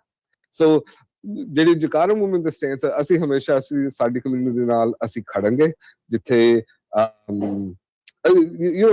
ਕੋਈ ਵੀ ਮਸਲਾ ਦੇ ਵਿੱਚ we should always stand together united। ਇਹ ਸਾਡੀ ਹਮੇਸ਼ਾ ਸਾਡੀ ਇਹ ਮਕਸਦ ਆ। ਅਸੀਂ ਨੁਕਸ ਅਸੀਂ ਇੱਕ ਦੂਜੇ ਦੇ ਸਾਰੇ ਕੱਢ ਸਕਦੇ, ਪਰ ਸਾਡੀ ਮੇਨ ਮਤਲਬ ਹੈ ਜਿੱਥੇ ਸਾਨੂੰ ਲੱਗਦਾ ਕਿ ਸਾਡੀ ਹੱਕਾਂ ਨਹੀਂ ਹੋ ਰਿਹਾ, ਸਾਨੂੰ ਨਹੀਂ ਮਿਲ ਰਿਹਾ, ਤਾਂ ਅਸੀਂ ਉੱਥੇ ਜ਼ਰੂਰ ਅਸੀਂ ਖੜਾਂਗੇ। ਜੀ ਚਲੋ, ਥੈਂਕ ਯੂ ਨੈਨਦੀਪ ਸਿੰਘ ਇਸ ਇਨਫੋਰਮੇਸ਼ਨ ਦੇ ਲਈ, ਕੁਇਕ ਅਪਡੇਟ ਦੇ ਲਈ, ਤੇ ਜੋ ਤੁਸੀਂ ਦੱਸਿਆ ਆ ਆਪਣੇ ਜਿਹੜੇ ਵੀ ਨਾਨ ਡੋਮਿਸਾਈਲ ਸੀਰੀਅਲ ਹੋਲਡਰਸ ਦਾ ਉਹਨਾਂ ਦੇ ਲਈ ਸ਼ੁਕਰੀਆ, ਬੜੀ ਮਿਹਰਬਾਨੀ। Thank you. ਹਾਂਜੀ, thank you Rajkaran, thank you Harjot Singh ਤੇ thank you Punjabi radio. So ਵਾਹਿ ਖਾਲਸਾ ਵਾਹਿ ਫਤਿਹ ਜੀ। ਜੀ ਸੋ ਬਿਲਕੁਲ ਇਹ ਸੀ ਅਪਡੇਟ ਜੋ ਕੁਝ ਵਾਪਰਿਆ ਹੈਗਾ ਜੋ ਸੀਡੀਐਲ ਨੂੰ ਲੈ ਕੇ, ਤੇ ਆਪਾਂ ਕੁਝ ਖਬਰਾਂ ਹੋਰ ਰਾਜਕਨਵੀਰ ਸਿੰਘ ਜੀ ਕਰੀਏ। ਬਿਲਕੁਲ ਜੀ। ਜਿਸ ਤਰ੍ਹਾਂ ਮੈਂ ਪਹਿਲਾਂ ਖਬਰ ਤੁਹਾਡੇ ਨਾਲ ਸਾਂਝੀ ਕੀਤੀ ਸੀ, ਅੱਜ ਇੱਕ ਕੈਲੀਫੋਰਨੀਆ ਦੇ ਜੱਜ ਨੇ ਇਹ ਕਹਿ ਦਿੱਤਾ ਹੈ ਕਿ ਇਮੀਗ੍ਰੇਸ਼ਨ ਕਸਟਮ ਐਨਫੋਰਸਮੈਂਟ ਵਾਲਿਆਂ ਦੇ ਨਾਲ ਮੈਡੀਕਲ ਦਾ ਡਾਟਾ ਜਿਹੜਾ ਆ ਸ਼ੇਅਰ ਕੀਤਾ ਜਾਣਾ ਚਾਹੀਦਾ। ਸੋ ਬਹੁਤ ਸਾਰੇ ਲੋਕ ਆਪਣੇ ਵੀ ਹੈਗੇ ਆ, ਜਿਹੜੀ ਕਾਉਂਟੀ ਦਾ ਫ੍ਰੀ ਮੈਡੀਕਲ ਆ, ਮੈਡੀਕੇਡ ਆ, ਬਹੁਤ ਸਾਰੇ ਜਿਹੜੇ ਲੀਗਲ ਨਹੀਂ ਹੈਗੇ, ਅਨਡਾਕੂਮੈਂਟਡ ਹੈਗੇ ਆ, ਉਹਨਾਂ ਨੂੰ ਵੀ ਕੈਲੀਫੋਰਨੀਆ ਦੇ ਵਿੱਚ ਤੁਹਾਨੂੰ ਪਤਾ ਮਿਲਦਾ ਹੈਗਾ ਮੈਡੀਕਲ, ਮੈਡੀਕੇਡ। ਪਿਛਲੇ ਦਿਨਾਂ ਟਰੰਪ ਐਡਮਿਨਿਸਟ੍ਰੇਸ਼ਨ ਨੇ ਇਹ ਵੀ ਕਿਹਾ ਸੀ ਵੀ ਜਿਹੜੇ ਲੋਕ ਸਪਾਂਸਰ ਕਰ ਰਹੇ ਹੈਗੇ ਆ, ਜਦੋਂ ਤੁਸੀਂ ਕਿਸੇ ਨੂੰ ਕਰਦੇ ਆ ਤੇ ਮੁੜ ਕੇ ਆਉਂਦੇ ਸਾਰੀ ਉਹ ਮੈਡੀਕਲ ਲੈਣ ਲੱਗ ਪੈਂਦੇ ਆ, ਤੇ ਉਹ ਉਹਨਾਂ ਦੇ ਪਿੱਛੇ ਵੀ ਜਾਣਗੇ, ਕਿਉਂਕਿ ਇਹ ਕੋਈ ਨਵਾਂ ਰੂਲ ਨਹੀਂ ਹੈ, ਇਹ ਲਾਅ ਬਹੁਤ ਪੁਰਾਣਾ ਹੈ, ਪਰ ਇਹਨੂੰ ਇਨਫੋਰਸ ਨਹੀਂ ਹੋ ਰਿਹਾ ਸੀ। ਹੁਣ ਉਹਨੂੰ ਇਨਫੋਰਸ ਕਰਨਗੇ। ਤੇ ਕੱਲ US ਦੇ ਡਿਸਟ੍ਰਿਕਟ ਜੱਜ ਵਿੰਸ ਸ਼ਾਬੜੀਆ, ਇਹ ਕੈਲੀਫੋਰਨੀਆ ਦੇ ਜੱਜ ਆ, ਉਹਨਾਂ ਨੇ ਰੂਲਿੰਗ ਦਿੱਤੀ ਆ ਕਿ federal government can legally share basic biographical location and contact information with US immigration and custom enforcement. ਇਹ ਜਿਹੜੀ ਰੂਲਿੰਗ ਆ ਇਹ ਜਨਵਰੀ 6 ਤੋਂ ਸ਼ੁਰੂ ਹੋ ਜਾਊਗੀ ਕੋਰਟ ਡਾਕੂਮੈਂਟਸ ਦੇ ਮੁਤਾਬਕ। ਤੇ ਜਿਹੜੇ ਇਹ ਮੈਡੀਕਲ ਜਾਂ ਮੈਡੀਕੇਡ ਲੈ ਰਹੇ ਹੈਗੇ ਆ, ਉਹਨਾਂ ਦਾ ਜਿਹੜਾ ਸਾਰਾ ਡਾਟਾ, ਨੋ ਮੈਟਰ ਤੁਸੀਂ ਸਿਟੀਜ਼ਨ ਆ, ਗ੍ਰੀਨ ਕਾਰਡ ਹੋਲਡਰ ਆ, ਇਲੀਗਲ ਆ, ਕੁਝ ਵੀ ਹੈਗੇ ਆ, ਉਹ ਸਾਰਾ ਡਾਟਾ ਜਿਹੜਾ ਹੁਣ ਇਮੀਗ੍ਰੇਸ਼ਨ ਕਸਟਮ ਐਨਫੋਰਸਮੈਂਟ ਵਾਲਿਆਂ ਕੋਲ ਪਹੁੰਚ ਜਾਊਗਾ। ਕਿੱਥੇ ਤੁਸੀਂ ਰਹਿੰਦੇ ਆ, ਕੀ ਤੁਹਾਡਾ ਫੋਨ ਨੰਬਰ ਆ, ਤੁਹਾਡਾ ਸਾਰੀ ਬਾਇਓਗ੍ਰਾਫਿਕਲ ਇਨਫੋਰਮੇਸ਼ਨ। ਹਾਂ ਜੱਜ ਨੇ ਇੰਨਾ ਜ਼ਰੂਰ ਕਿਹਾ ਵੀ ਇਹਦੇ ਵਿੱਚ ਇਮੀਗ੍ਰੇਸ਼ਨ ਡਾਟਾ ਨਾ ਜਿਹੜਾ ਸ਼ੇਅਰ ਕੀਤਾ ਜਾਵੇ, ਪਰ ਉਹ ਤਾਂ ਜੇ ਉਹਨਾਂ ਨੇ ਚੈੱਕ ਕਰਨਾ ਹੋਇਆ ਆਪ ਹੀ ਪਤਾ ਲੱਗ ਜਾਣਾ ਉਹਨਾਂ ਨੂੰ ਵੀ ਇਸ ਬੰਦੇ ਦਾ ਕੀ ਇਮੀਗ੍ਰੇਸ਼ਨ ਜਿਹੜਾ ਡਾਟਾ ਹੈਗਾ। ਸੋ ਇਸ ਸੰਬੰਧ ਦੇ ਵਿੱਚ ਕੈਲੀਫੋਰਨੀਆ ਦੇ ਅਟਾਰਨੀ ਜਨਰਲ ਰੌਬ ਬੰਟ ਆ, ਉਹਨਾਂ ਨੇ ਇਹ ਕਿਹਾ ਹੈ ਵੀ ਲਗਭਗ ਹਾਫ ਡਜ਼ਨ ਜਿਹੜੇ ਡੈਮੋਕ੍ਰੈਟਿਕ ਆਫੀਸ਼ੀਅਲਸ ਆ ਉਹਨਾਂ ਨੇ ਸੂਹ ਕੀਤਾ ਸੀ ਵੀ ਨਹੀਂ ਹੋਣੀ ਚਾਹੀਦੀ ਸ਼ੇਅਰ ਇਨਫੋਰਮੇਸ਼ਨ, ਪਰ ਇਹ ਇੱਕ ਮਾੜਾ ਕੰਮ ਹੋਇਆ ਹੈਗਾ। ਜਿਸ ਤਰ੍ਹਾਂ ਜੱਜ ਉਹਨਾਂ ਨੇ ਦੱਸਿਆ ਆ ਵੀ ਇਮੀਗ੍ਰੇਸ਼ਨ ਦਾ ਡਾਟਾ ਨਹੀਂ ਸ਼ੇਅਰ ਹੋ ਸਕਦਾ, ਪਰ ਜੇ ਆਈਸ ਵਾਲੇ ਆ ਉਹਨਾਂ ਨੂੰ ਤਾਂ ਝੱਟ ਪਤਾ ਲੱਗ ਜਾਣਾ ਵੀ ਕਿਹੜਾ ਬੰਦਾ ਕਿਹੜੇ ਸਟੇਟਸ ਦੇ ਉੱਤੇ ਹੈਗਾ। ਡਿਪਾਰਟਮੈਂਟ ਆਫ ਹੋਮਲੈਂਡ ਸਿਕਿਉਰਿਟੀ ਦੇ ਅਸਿਸਟੈਂਟ ਸੈਕਟਰੀ ਟ੍ਰੀਸ਼ੀਆ ਮੈਕਲੌਫਲਿਨ ਉਹਨਾਂ ਨੇ ਸਟੇਟਮੈਂਟ ਜਾਰੀ ਕੀਤੀ ਹੈ, ਕਹਿੰਦੇ ਵੀ ਇਹ ਇੱਕ ਤਰ੍ਹਾਂ ਨਾਲ ਰੂਲ ਆਫ ਲਾ ਤੇ ਅਮਰੀਕਨ ਟੈਕਸ ਪੇਅਰ ਦੀ ਵਿਕਟਰੀ ਹੈਗੀ ਆ, ਕਿਉਂਕਿ ਅਮਰੀਕਨ ਟੈਕਸ ਪੇਅਰ ਦੇ ਮਨੀ ਦੇ ਉੱਤੇ ਹੀ ਜਿਹੜਾ ਆ ਇਹ ਸਰਕਾਰਾਂ ਆ ਇਹ ਫ੍ਰੀ ਸਰਵਿਸਿਜ਼ ਦੇ ਰਹੀਆਂ ਹੈਗੀਆਂ ਆ। ਜਿਹੜੇ ਬਹੁਤ ਸਾਰੇ ਸਟੇਟ ਫੰਡਡ ਬੈਨੀਫਿਟਸ ਹੈਗੇ ਆ ਉਹ ਅਲਟੀਮੇਟਲੀ ਤਾਂ ਜਿਹੜੇ ਟੈਕਸ ਆ ਉਹਨਾਂ ਤੋਂ ਹੀ ਆ ਰਹੇ ਹੈਗੇ ਆ। ਸਤੰਬਰ ਮਹੀਨੇ 'ਚ ਇੱਕ ਫੈਡਰਲ ਜੱਜ ਨੇ ਬਲੌਕ ਕਰਤਾ ਸੀ ਕੈਲੀਫੋਰਨੀਆ ਦੇ ਵਿੱਚ ਵੀ ਜਿਹੜੀ ਯੂਐਸ ਡਿਪਾਰਟਮੈਂਟ ਆਫ ਐਗਰੀਕਲਚਰ ਉਹ ਡਾਟਾ ਨਹੀਂ ਇਕੱਠਾ ਕਰ ਸਕਦੀ ਜਿਹੜੇ ਸਨੈਪ ਪ੍ਰੋਗਰਾਮ ਦੇ ਅੰਡਰ ਜਿਹੜੇ ਫੂਡ ਸਟੈਂਪਾਂ ਲੈਂਦੇ ਹੈਗੇ ਆ ਸਨੈਪ ਪ੍ਰੋਗਰਾਮ। ਪਰ ਜਿਹੜੀ ਹੁਣ ਇਸ ਜੱਜ ਨੇ ਰੂਲਿੰਗ ਦਿੱਤੀ ਆ ਇਹਦਾ ਮਤਲਬ ਇਹ ਆ ਵੀ ਉਹ ਅਲਟੀਮੇਟਲੀ ਉਹਨਾਂ ਦੇ ਪਿੱਛੇ ਵੀ ਜਾਣਗੇ। ਸੋ ਜਨਵਰੀ 6 ਤੋਂ ਬਾਅਦ ਸਾਰਿਆਂ ਦਾ ਜਿਹੜਾ ਡਾਟਾ ਆ ਉਹ ਆਈਸ ਦੇ ਕੋਲ ਪਹੁੰਚ ਜਾਊਗਾ ਵੀ ਕਿਹੜਾ ਕਿਹੜਾ ਜਿਹੜਾ ਬੰਦਾ ਆ ਉਹ ਬੈਨੀਫਿਟ ਲੈ ਰਿਹਾ ਹੈ। ਸੋ ਇਸ ਮਾਮਲੇ ਦੇ ਵਿੱਚ ਫਿਰ ਹਰਜੋਤ ਸਿੰਘ ਜੀ ਕੀ ਅੱਗੇ ਲੋਕਾਂ ਨੂੰ ਕੀ ਕਰਨਾ ਚਾਹੀਦਾ? ਹੁਣ ਜਿੱਦਾਂ ਹੁਣ ਕਵਰਡ ਕੈਲੀਫੋਰਨੀਆ ਹੈਲਥ ਇੰਸ਼ੋਰੈਂਸ ਦੇ ਦਿਨ ਵੀ ਅੱਜ ਦਾ ਅਖੀਰਲਾ ਕੱਲ ਦਾ ਜਿਹੜਾ ਉਹ ਰਹਿ ਗਿਆ ਆ, ਸੋ ਉਹਦੇ ਨਾਲ ਸੰਬੰਧਿਤ ਜੋੜ ਕੇ ਵੀ ਜੇ ਤੁਸੀਂ ਕੀ ਸਲਾਹ ਜਿਹੜੀ ਇਸ ਦੇ ਵਿੱਚ ਜਿਹੜੀ ਦੇਣਾ ਚਾਹੁੰਦੇ ਹੋ? ਵੈਸੇ ਵੀ ਕਵਰਡ ਕੈਲੀਫੋਰਨੀਆ ਵਾਲੇ ਥੋੜੀ ਜਾਣਕਾਰੀ ਦੇ ਦਿਓ ਜਿੱਦਾਂ ਕਪਲ ਆਫ ਡੇਜ਼ ਜਿਹੜੇ ਉਹ ਰਹਿ ਗਏ ਆ। ਸੋ ਬਿਲਕੁਲ ਕਵਰਡ ਕੈਲੀਫੋਰਨੀਆ ਦਾ ਇੱਕ ਤਾਂ ਇਹ ਦੱਸਦੇ ਜਾਈਏ ਵੀ ਆਪਾਂ ਖਾਲਸਾ ਇੰਸ਼ੋਰੈਂਸ ਏਜੰਸੀ ਤੋਂ ਸਾਡਾ ਲਾਇਸੈਂਸ ਨੰਬਰ 0F89805 ਅਗਰ ਤੁਸੀਂ 31 ਦਸੰਬਰ ਤਾਈਂ ਯਾਨੀ ਕਿ ਕੱਲ ਤੱਕ ਹੈਲਥ ਇੰਸ਼ੋਰੈਂਸ ਕਰਾ ਲਓਗੇ ਓਬਾਮਾ ਕੇਅਰ ਜਿਹਨੂੰ ਕਵਰਡ ਕੈਲੀਫੋਰਨੀਆ ਕਿਹਾ ਜਾ ਰਿਹਾ ਕੈਲੀਫੋਰਨੀਆ ਦੇ ਵਿੱਚ, ਤੇ ਤੁਹਾਡੀ 1 ਜਨਵਰੀ ਤੋਂ ਸਟਾਰਟ ਹੋ ਜਾਊਗੀ। ਨਹੀਂ ਤਾਂ ਫਿਰ ਫਰਵਰੀ 1 ਤੋਂ ਹੋਊਗੀ, ਫਿਰ 1 ਮਹੀਨੇ ਦੀ ਪਲਾਂਟੀ ਦੇਣੀ ਪਊਗੀ। ਇਹ ਵੀ ਬਹੁਤ ਲੋਕਾਂ ਦਾ ਭੁਲੇਖਾ ਵੀ ਇਸ ਵਾਰ ਪਲਾਂਟੀ ਨਹੀਂ ਹੋਣੀ, ਇਸ ਵਾਰ ਪਲਾਂਟੀ ਹੋਣੀ ਆ, ਇਹ ਮੈਂ ਪਹਿਲਾਂ ਵੀ ਦੱਸ ਚੁੱਕਿਆ ਹੈਗਾ। ਸੋ ਪ੍ਰੋਬਲਮ ਕੀ ਆ, ਮਿਸਯੂਜ਼ ਤਾਂ ਹੋਇਆ ਬਹੁਤ ਇਹਦੇ 'ਚ ਕੋਈ ਸ਼ੱਕ ਨਹੀਂ ਹੈ। ਬਹੁਤ ਵਾਰ ਸਾਰਿਆਂ ਨੂੰ ਪਤਾ ਹੈ ਵੀ ਮੈਂ ਇੰਸ਼ੋਰੈਂਸ ਬਿਜ਼ਨਸ 33 ਸਾਲ ਤੋਂ ਵੱਧ ਦਾ ਸਮਾਂ ਹੋ ਗਿਆ, 92 ਤੋਂ ਆ। ਪਿਛਲੇ ਸਾਲਾਂ 'ਚ ਕਾਲਾਂ ਆਉਣੀਆਂ ਸਾਨੂੰ ਕੈਨੇਡਾ ਤੋਂ, ਇੰਗਲੈਂਡ ਤੋਂ, ਦੇਖੋ ਜੀ ਸਾਡੀ ਵਾਈਫ ਪ੍ਰੈਗਨੈਂਟ ਆ, ਅਸੀਂ ਬੱਚਾ ਸਾਡਾ ਉੱਥੇ ਹੋਣਾ ਆ, ਸਾਨੂੰ ਕਾਉਂਟੀ ਦਾ ਕਹਿੰਦੇ ਉੱਥੇ ਫ੍ਰੀ ਮੈਡੀਕਲ ਮਿਲ ਜਾਂਦਾ। ਸੋ ਇੰਨਾ ਜ਼ਿਆਦਾ ਦੇਖੋ ਲੋਕਾਂ 'ਚ ਇਹ ਫੈਲੀ ਹੋਈ ਸੀ ਵੀ ਤੁਸੀਂ ਆ ਰਹੇ ਵਿਜ਼ਿਟ ਕਰਨ ਤੇ ਆ ਕੇ ਇੱਥੇ ਤੁਸੀਂ ਜਿਹੜਾ ਮੈਡੀਕਲ ਲੈ ਕੇ ਜਿਹਦਾ ਖਰਚਾ 15 ਤੋਂ 20,000 ਡਾਲਰ ਹੁੰਦਾ ਆ ਬੱਚੇ ਹੋਣ ਦਾ, ਤੇ ਤੁਸੀਂ ਉਹ ਇੱਥੇ ਨਾਲੇ ਤਾਂ ਬੱਚਾ ਹੋ ਗਿਆ ਨਾਲੇ ਉਹ ਸਿਟੀਜ਼ਨ ਬਣ ਗਿਆ। ਸੋ ਇਸੇ ਕਰਕੇ ਟਰੰਪ ਉਹਨਾਂ ਨੇ ਉਹ ਰੌਲਾ ਪਾਇਆ ਸੀ ਵੀ ਜਿਹੜੇ ਜਿਨ੍ਹਾਂ ਦੇ ਪੇਰੈਂਟਸ ਸਿਟੀਜ਼ਨ ਨਹੀਂ ਹੈਗੇ ਉਹ ਕਿੱਦਾਂ ਸਿਟੀਜ਼ਨ ਬਣਦੇ ਆ। ਸੋ ਇਹ ਆਪਣੀ ਕਮਿਊਨਿਟੀ ਦੀ ਮੈਂ ਐਗਜ਼ਾਮਪਲ ਦਿੱਤੀ, ਕੱਲੀ ਆਪਣੀ ਨਹੀਂ ਹੋਰ ਕਮਿਊਨਿਟੀਆਂ ਬਹੁਤ ਕਰਦੀਆਂ। ਚਾਈਨੀਜ਼ ਮੂਲ ਦੇ ਲੋਕਾਂ ਨੇ ਤਾਂ ਬਹੁਤ ਸਾਰੇ ਜਿਹੜੇ ਟੈਂਪਰੇਰੀ ਜਿਹੜੇ ਇਦਾਂ ਦੇ ਸੈਂਟਰ ਖੋਲੇ ਹੋਏ ਸੀ ਸਦਰਨ ਕੈਲੀਫੋਰਨੀਆ 'ਚ, ਜਿਹੜੇ ਵਿਜ਼ਿਟ ਕਰਨ ਆਉਂਦੀਆਂ ਸੀਆਂ ਜਿਹੜੀਆਂ ਲੇਡੀਜ਼, ਤੇ ਇੱਥੇ ਬੱਚੇ ਹੁੰਦੇ ਸੀ, ਨਾਲੇ ਸਿਟੀਜ਼ਨ ਬਣਦੇ ਸੀ, ਨਾਲੇ ਉਹ ਫ੍ਰੀ ਦੇ ਵਿੱਚ ਹੁੰਦਾ ਸੀ। ਸੋ ਟੋਟਲੀ ਉਹ ਮਿਸਯੂਜ਼ ਹੁੰਦਾ ਸੀ। ਦੂਸਰਾ ਕੀ ਹੁੰਦਾ ਵੀ ਜਦੋਂ ਆਪਾਂ ਰਿਸ਼ਤੇਦਾਰਾਂ ਨੂੰ ਸਪਾਂਸਰ ਕਰਦੇ ਆ, ਬਹੁਤ ਸਾਰੇ ਭੈਣ ਭਰਾ ਪੇਰੈਂਟਸ, ਕਈ ਵਾਰ ਤਾਂ ਸਿਚੁਏਸ਼ਨ ਇਦਾਂ ਦੀ ਵੀ ਚਲੋ ਉਹਨਾਂ ਦੀ ਏਜ ਜ਼ਿਆਦੇ ਆ, ਉਹ ਇੱਥੇ ਕੰਮ ਨਹੀਂ ਕਰ ਸਕਦੇ, 70-80 ਸਾਲ ਆ, ਫਿਰ ਉਹਨਾਂ ਕੋਲ ਕੋਈ ਆਪਸ਼ਨ ਨਹੀਂ, ਉਹ ਤੁਸੀਂ ਮੈਡੀਕਲ ਅਪਲਾਈ ਕਰ ਦਿੰਦੇ ਆ। ਹਾਲਾਂਕਿ ਜਿਹੜਾ ਜਦੋਂ ਤੁਸੀਂ ਸਪਾਂਸਰ ਕੀਤਾ ਫਾਰਮ ਉਹਦੇ 'ਚ ਕਲੀਅਰਲੀ ਲਿਖਿਆ ਆ ਵੀ ਤੁਸੀਂ ਕਿਸੇ ਤਰ੍ਹਾਂ ਦਾ ਬੈਨੀਫਿਟ ਨਹੀਂ ਲੈ ਸਕਦੇ, ਜੇ ਲਓਗੇ ਤਾਂ ਜਿਹੜੀ ਗਵਰਨਮੈਂਟ ਉਹ ਤੁਹਾਡੇ ਪਿੱਛੇ ਆਊਗੀ। ਪਰ ਮੈਂ ਇਹ ਵੀ ਦੇਖਦਾ ਵੀ ਕਈ ਵਾਰ 35-40 ਸਾਲ ਦੇ ਬੰਦੇ ਆਉਂਦੇ ਆ, ਉਤਰਿਆਂ ਨੂੰ ਹਜੇ ਵੀਕ ਨਹੀਂ ਹੋਇਆ ਹੁੰਦਾ, ਜਦੋਂ ਹੀ ਸੋਸ਼ਲ ਸਿਕਿਉਰਿਟੀ ਆਈ ਭਾਜੀ ਇਹਨਾਂ ਦਾ ਮੈਡੀਕਲ ਅਪਲਾਈ ਕਰ ਦਿਓ। ਤੇ ਮੈਂ ਕਿਹਾ ਯਾਰ ਇਹਨੇ ਤਾਂ ਕੰਮ ਵੀ ਕਰਨਾ, ਵੀ ਤੁਸੀਂ ਕਾਹਤੇ ਆਪਣਾ ਗਲਤ ਕੰਮ ਕਰਦੇ ਹੈਗੇ ਆ ਮੈਡੀਕਲ ਕਰਨ ਦਾ। ਹਾਲਾਂਕਿ ਤੁਸੀਂ ਲੈ ਸਕਦੇ ਆ, ਪਰ ਕਿਉਂਕਿ ਤੁਹਾਡੇ ਪਿੱਛੇ ਵੀ ਆ ਸਕਦੇ ਆ। ਉਹ ਜੀ ਹੁਣ ਪਤਾ ਨਹੀਂ ਕਦੋਂ ਜੌਬ ਮਿਲਣੀ ਆ, ਚਲੋ ਜਦ ਤੱਕ ਜੌਬ ਮਿਲਣੀ ਆ ਸਾਲ ਫ੍ਰੀ ਚੱਲਦਾ ਰਹੂਗਾ। ਸੋ ਉਹ ਜਿਹੜੀ ਚੀਜ਼ ਆ ਨਾ ਉਹਦੇ ਪਿੱਛੇ ਹੁਣ ਜਿਹੜਾ ਆ ਇਹ ਇਮੀਗ੍ਰੇਸ਼ਨ ਕਸਟਮ ਐਨਫੋਰਸਮੈਂਟ ਵਾਲੇ ਪੈਣਗੇ, ਕਿਉਂਕਿ ਜੇ ਤੁਸੀਂ ਕੰਮ ਕਰ ਸਕਦੇ ਆ, ਤੁਹਾਨੂੰ ਤੁਹਾਡੀ ਸੈਲਰੀ ਆ, ਤੇ ਤੁਸੀਂ ਕਵਰਡ ਕੈਲੀਫੋਰਨੀਆ ਲੈ ਸਕਦੇ ਆ। ਕਈਆਂ ਦਾ ਬੜਾ ਘੱਟ ਪ੍ਰੀਮੀਅਮ ਹੁੰਦਾ, ਕਿਸੇ ਦਾ 25, 50, 100 ਡਾਲਰ ਵੀ ਹੋਇਆ ਤਾਂ ਕੀ ਆ, ਜਿੱਥੋਂ ਜਿਨ੍ਹਾਂ ਮੁਲਕਾਂ ਤੋਂ ਅਸੀਂ ਆਏ ਆ ਉੱਥੇ ਕਿਹੜੀ ਫ੍ਰੀ ਹੁੰਦੀ ਆ, ਠੀਕ ਆ ਕਿ ਨਹੀਂ? ਉੱਥੇ ਵੀ ਲੱਖਾਂ ਦੇ ਰੁਪਈਆਂ ਦੇ ਹਿਸਾਬ ਨਾਲ ਆਪਾਂ ਪੈਸੇ ਦਿੰਦੇ ਹੈਗੇ ਆ। ਸੋ ਇੱਕ ਤਾਂ ਚੀਜ਼ ਇਹ ਆ ਵੀ ਜਿਹੜੇ ਬੰਦੇ ਕੰਮ ਕਰਦੇ ਹੈਗੇ, ਕੰਮ ਕਰ ਸਕਦੇ ਆ, ਉਹਨਾਂ ਨੂੰ ਜ਼ਰੂਰ ਜਿਹੜਾ ਆ ਉਹ ਇਦਾਂ ਦੇ ਬੈਨੀਫਿਟ ਨਹੀਂ ਲੈਣੇ ਚਾਹੀਦੇ ਫ੍ਰੀ ਵਾਲੇ।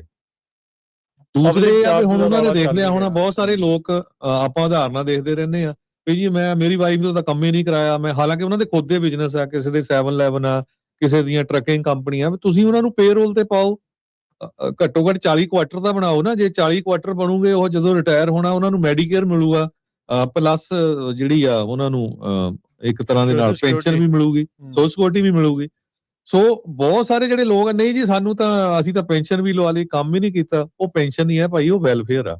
ਉਹ ਵੈਲਫੇਅਰ ਵਾਲਿਆਂ ਦੇ ਪਿੱਛੇ ਉਹ ਨਹੀਂ ਜਾਣਾ ਹੈ। ਜਦੋਂ ਤੁਸੀਂ ਅਮਰੀਕਾ 'ਚ ਆ ਗਏ, $1 ਟੈਕਸ ਨਹੀਂ ਦਿੱਤਾ ਕਿਸੇ ਨੂੰ, ਠੀਕ ਆ ਕਿ ਨਹੀਂ, ਤੁਸੀਂ ਪੈਸੇ ਲੈ ਰਹੇ ਹੈਗੇ ਆ, ਸੋ ਹੈ ਤਾਂ ਟੋਟਲੀ ਰੋਂਗ ਆ ਨਾ। ਸੋ ਇਹ ਕੁਝ ਸੋਮਾਲੀਆ ਵਾਲਿਆਂ ਲੋਕਾਂ ਦੇ ਨਾਲ ਵਾਪਰਿਆ ਮਿਨੇਐਪਲਸ ਦੇ ਵਿੱਚ, ਕਿੰਨੇ ਹੁਣ ਦੇਖ ਲਓ ਸਕੈਂਡਲ ਨਿਕਲੇ ਆ ਉੱਥੇ, ਉਹ ਉਨੇ ਕੁ ਨਿਕਲਣ ਦੇ ਨਾਲ ਹੁਣ ਅੱਜ ਦੀ ਡੇਟ ਜਿਸ ਟਾਈਮ ਆਪਾਂ ਤੁਹਾਡੇ ਨਾਲ ਖਬਰਾਂ ਕਰ ਰਹੇ ਆ, ਉੱਥੇ FBI ਵੀ ਪੂਰੀ ਇਨਵੋਲਵ ਆ, ਇਮੀਗ੍ਰੇਸ਼ਨ ਕਸਟਮ ਐਨਫੋਰਸਮੈਂਟ ਵਾਲੇ ਵੀ ਇਨਵੋਲਵ ਆ, ਸਾਰੇ ਉੱਥੇ ਇਨਵੋਲਵ ਹੋਏ ਇਸ ਟਾਈਮ ਦੇ ਉੱਤੇ। ਉਹਦੇ ਚ ਕੀ ਆ ਵੀ ਜਿਹੜੇ ਕੋਈ ਮਾੜੇ ਮੋਟੇ ਆ ਛੋਟੇ, ਉਹ ਵੀ ਰਗੜ ਹੋ ਜਾਣੇ ਆ, ਵੱਡਿਆਂ ਨੇ ਤਾਂ ਰਗੜੇ ਹੀ ਹੋਣਾ ਆ।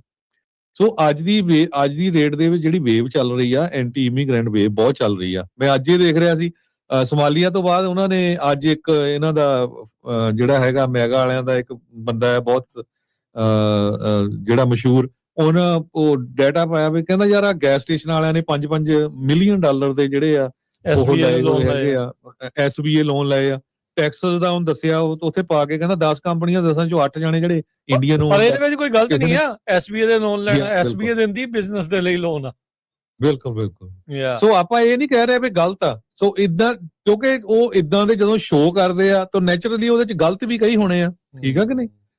ਸੋ ਉਹਦੇ ਨਾਲ ਕੀ ਹੁੰਦਾ ਆ, ਫੇਰ ਉਹ ਇੱਕਦਮ ਪੂਰਾ ਜਿਸ ਹਿਸਾਬ ਦੇ ਨਾਲ ਟਰੱਕਿੰਗ ਦਾ ਆਪਾਂ ਦੇਖਿਆ ਹੈਗਾ ਹੁਣ ਹਨਾ, ਕਿਤੇ ਵੀ ਕੋਈ ਐਕਸੀਡੈਂਟ ਹੁੰਦਾ ਝੱਟ ਉਹਨੂੰ ਦਵਾ ਕਿਹੜੀ ਕੰਪਨੀ ਆ ਕਿ ਉਹਦਾ ਓਨਰ ਸਿੰਘ ਆ, ਉਹਦਾ ਡਰਾਈਵਰ ਸਿੰਘ ਆ, ਉੱਤੇ ਪਾ ਦਿੱਤਾ ਜਾਂਦਾ ਹਨਾ, ਵੀ ਸੇਫਟੀ ਦਾ ਇਸ਼ੂ ਹੈਗਾ। ਸੋ ਇਸ ਕਰਕੇ ਧਿਆਨ ਨਾਲ ਚੱਲੋ, ਇਹ ਸਾਰੇ ਧਿਆਨ ਰੱਖੋ ਵੀ ਜਿਹੜੇ ਮੈਡੀਕਲ ਰਹਿੰਦੇ ਹੈਗੇ ਆ।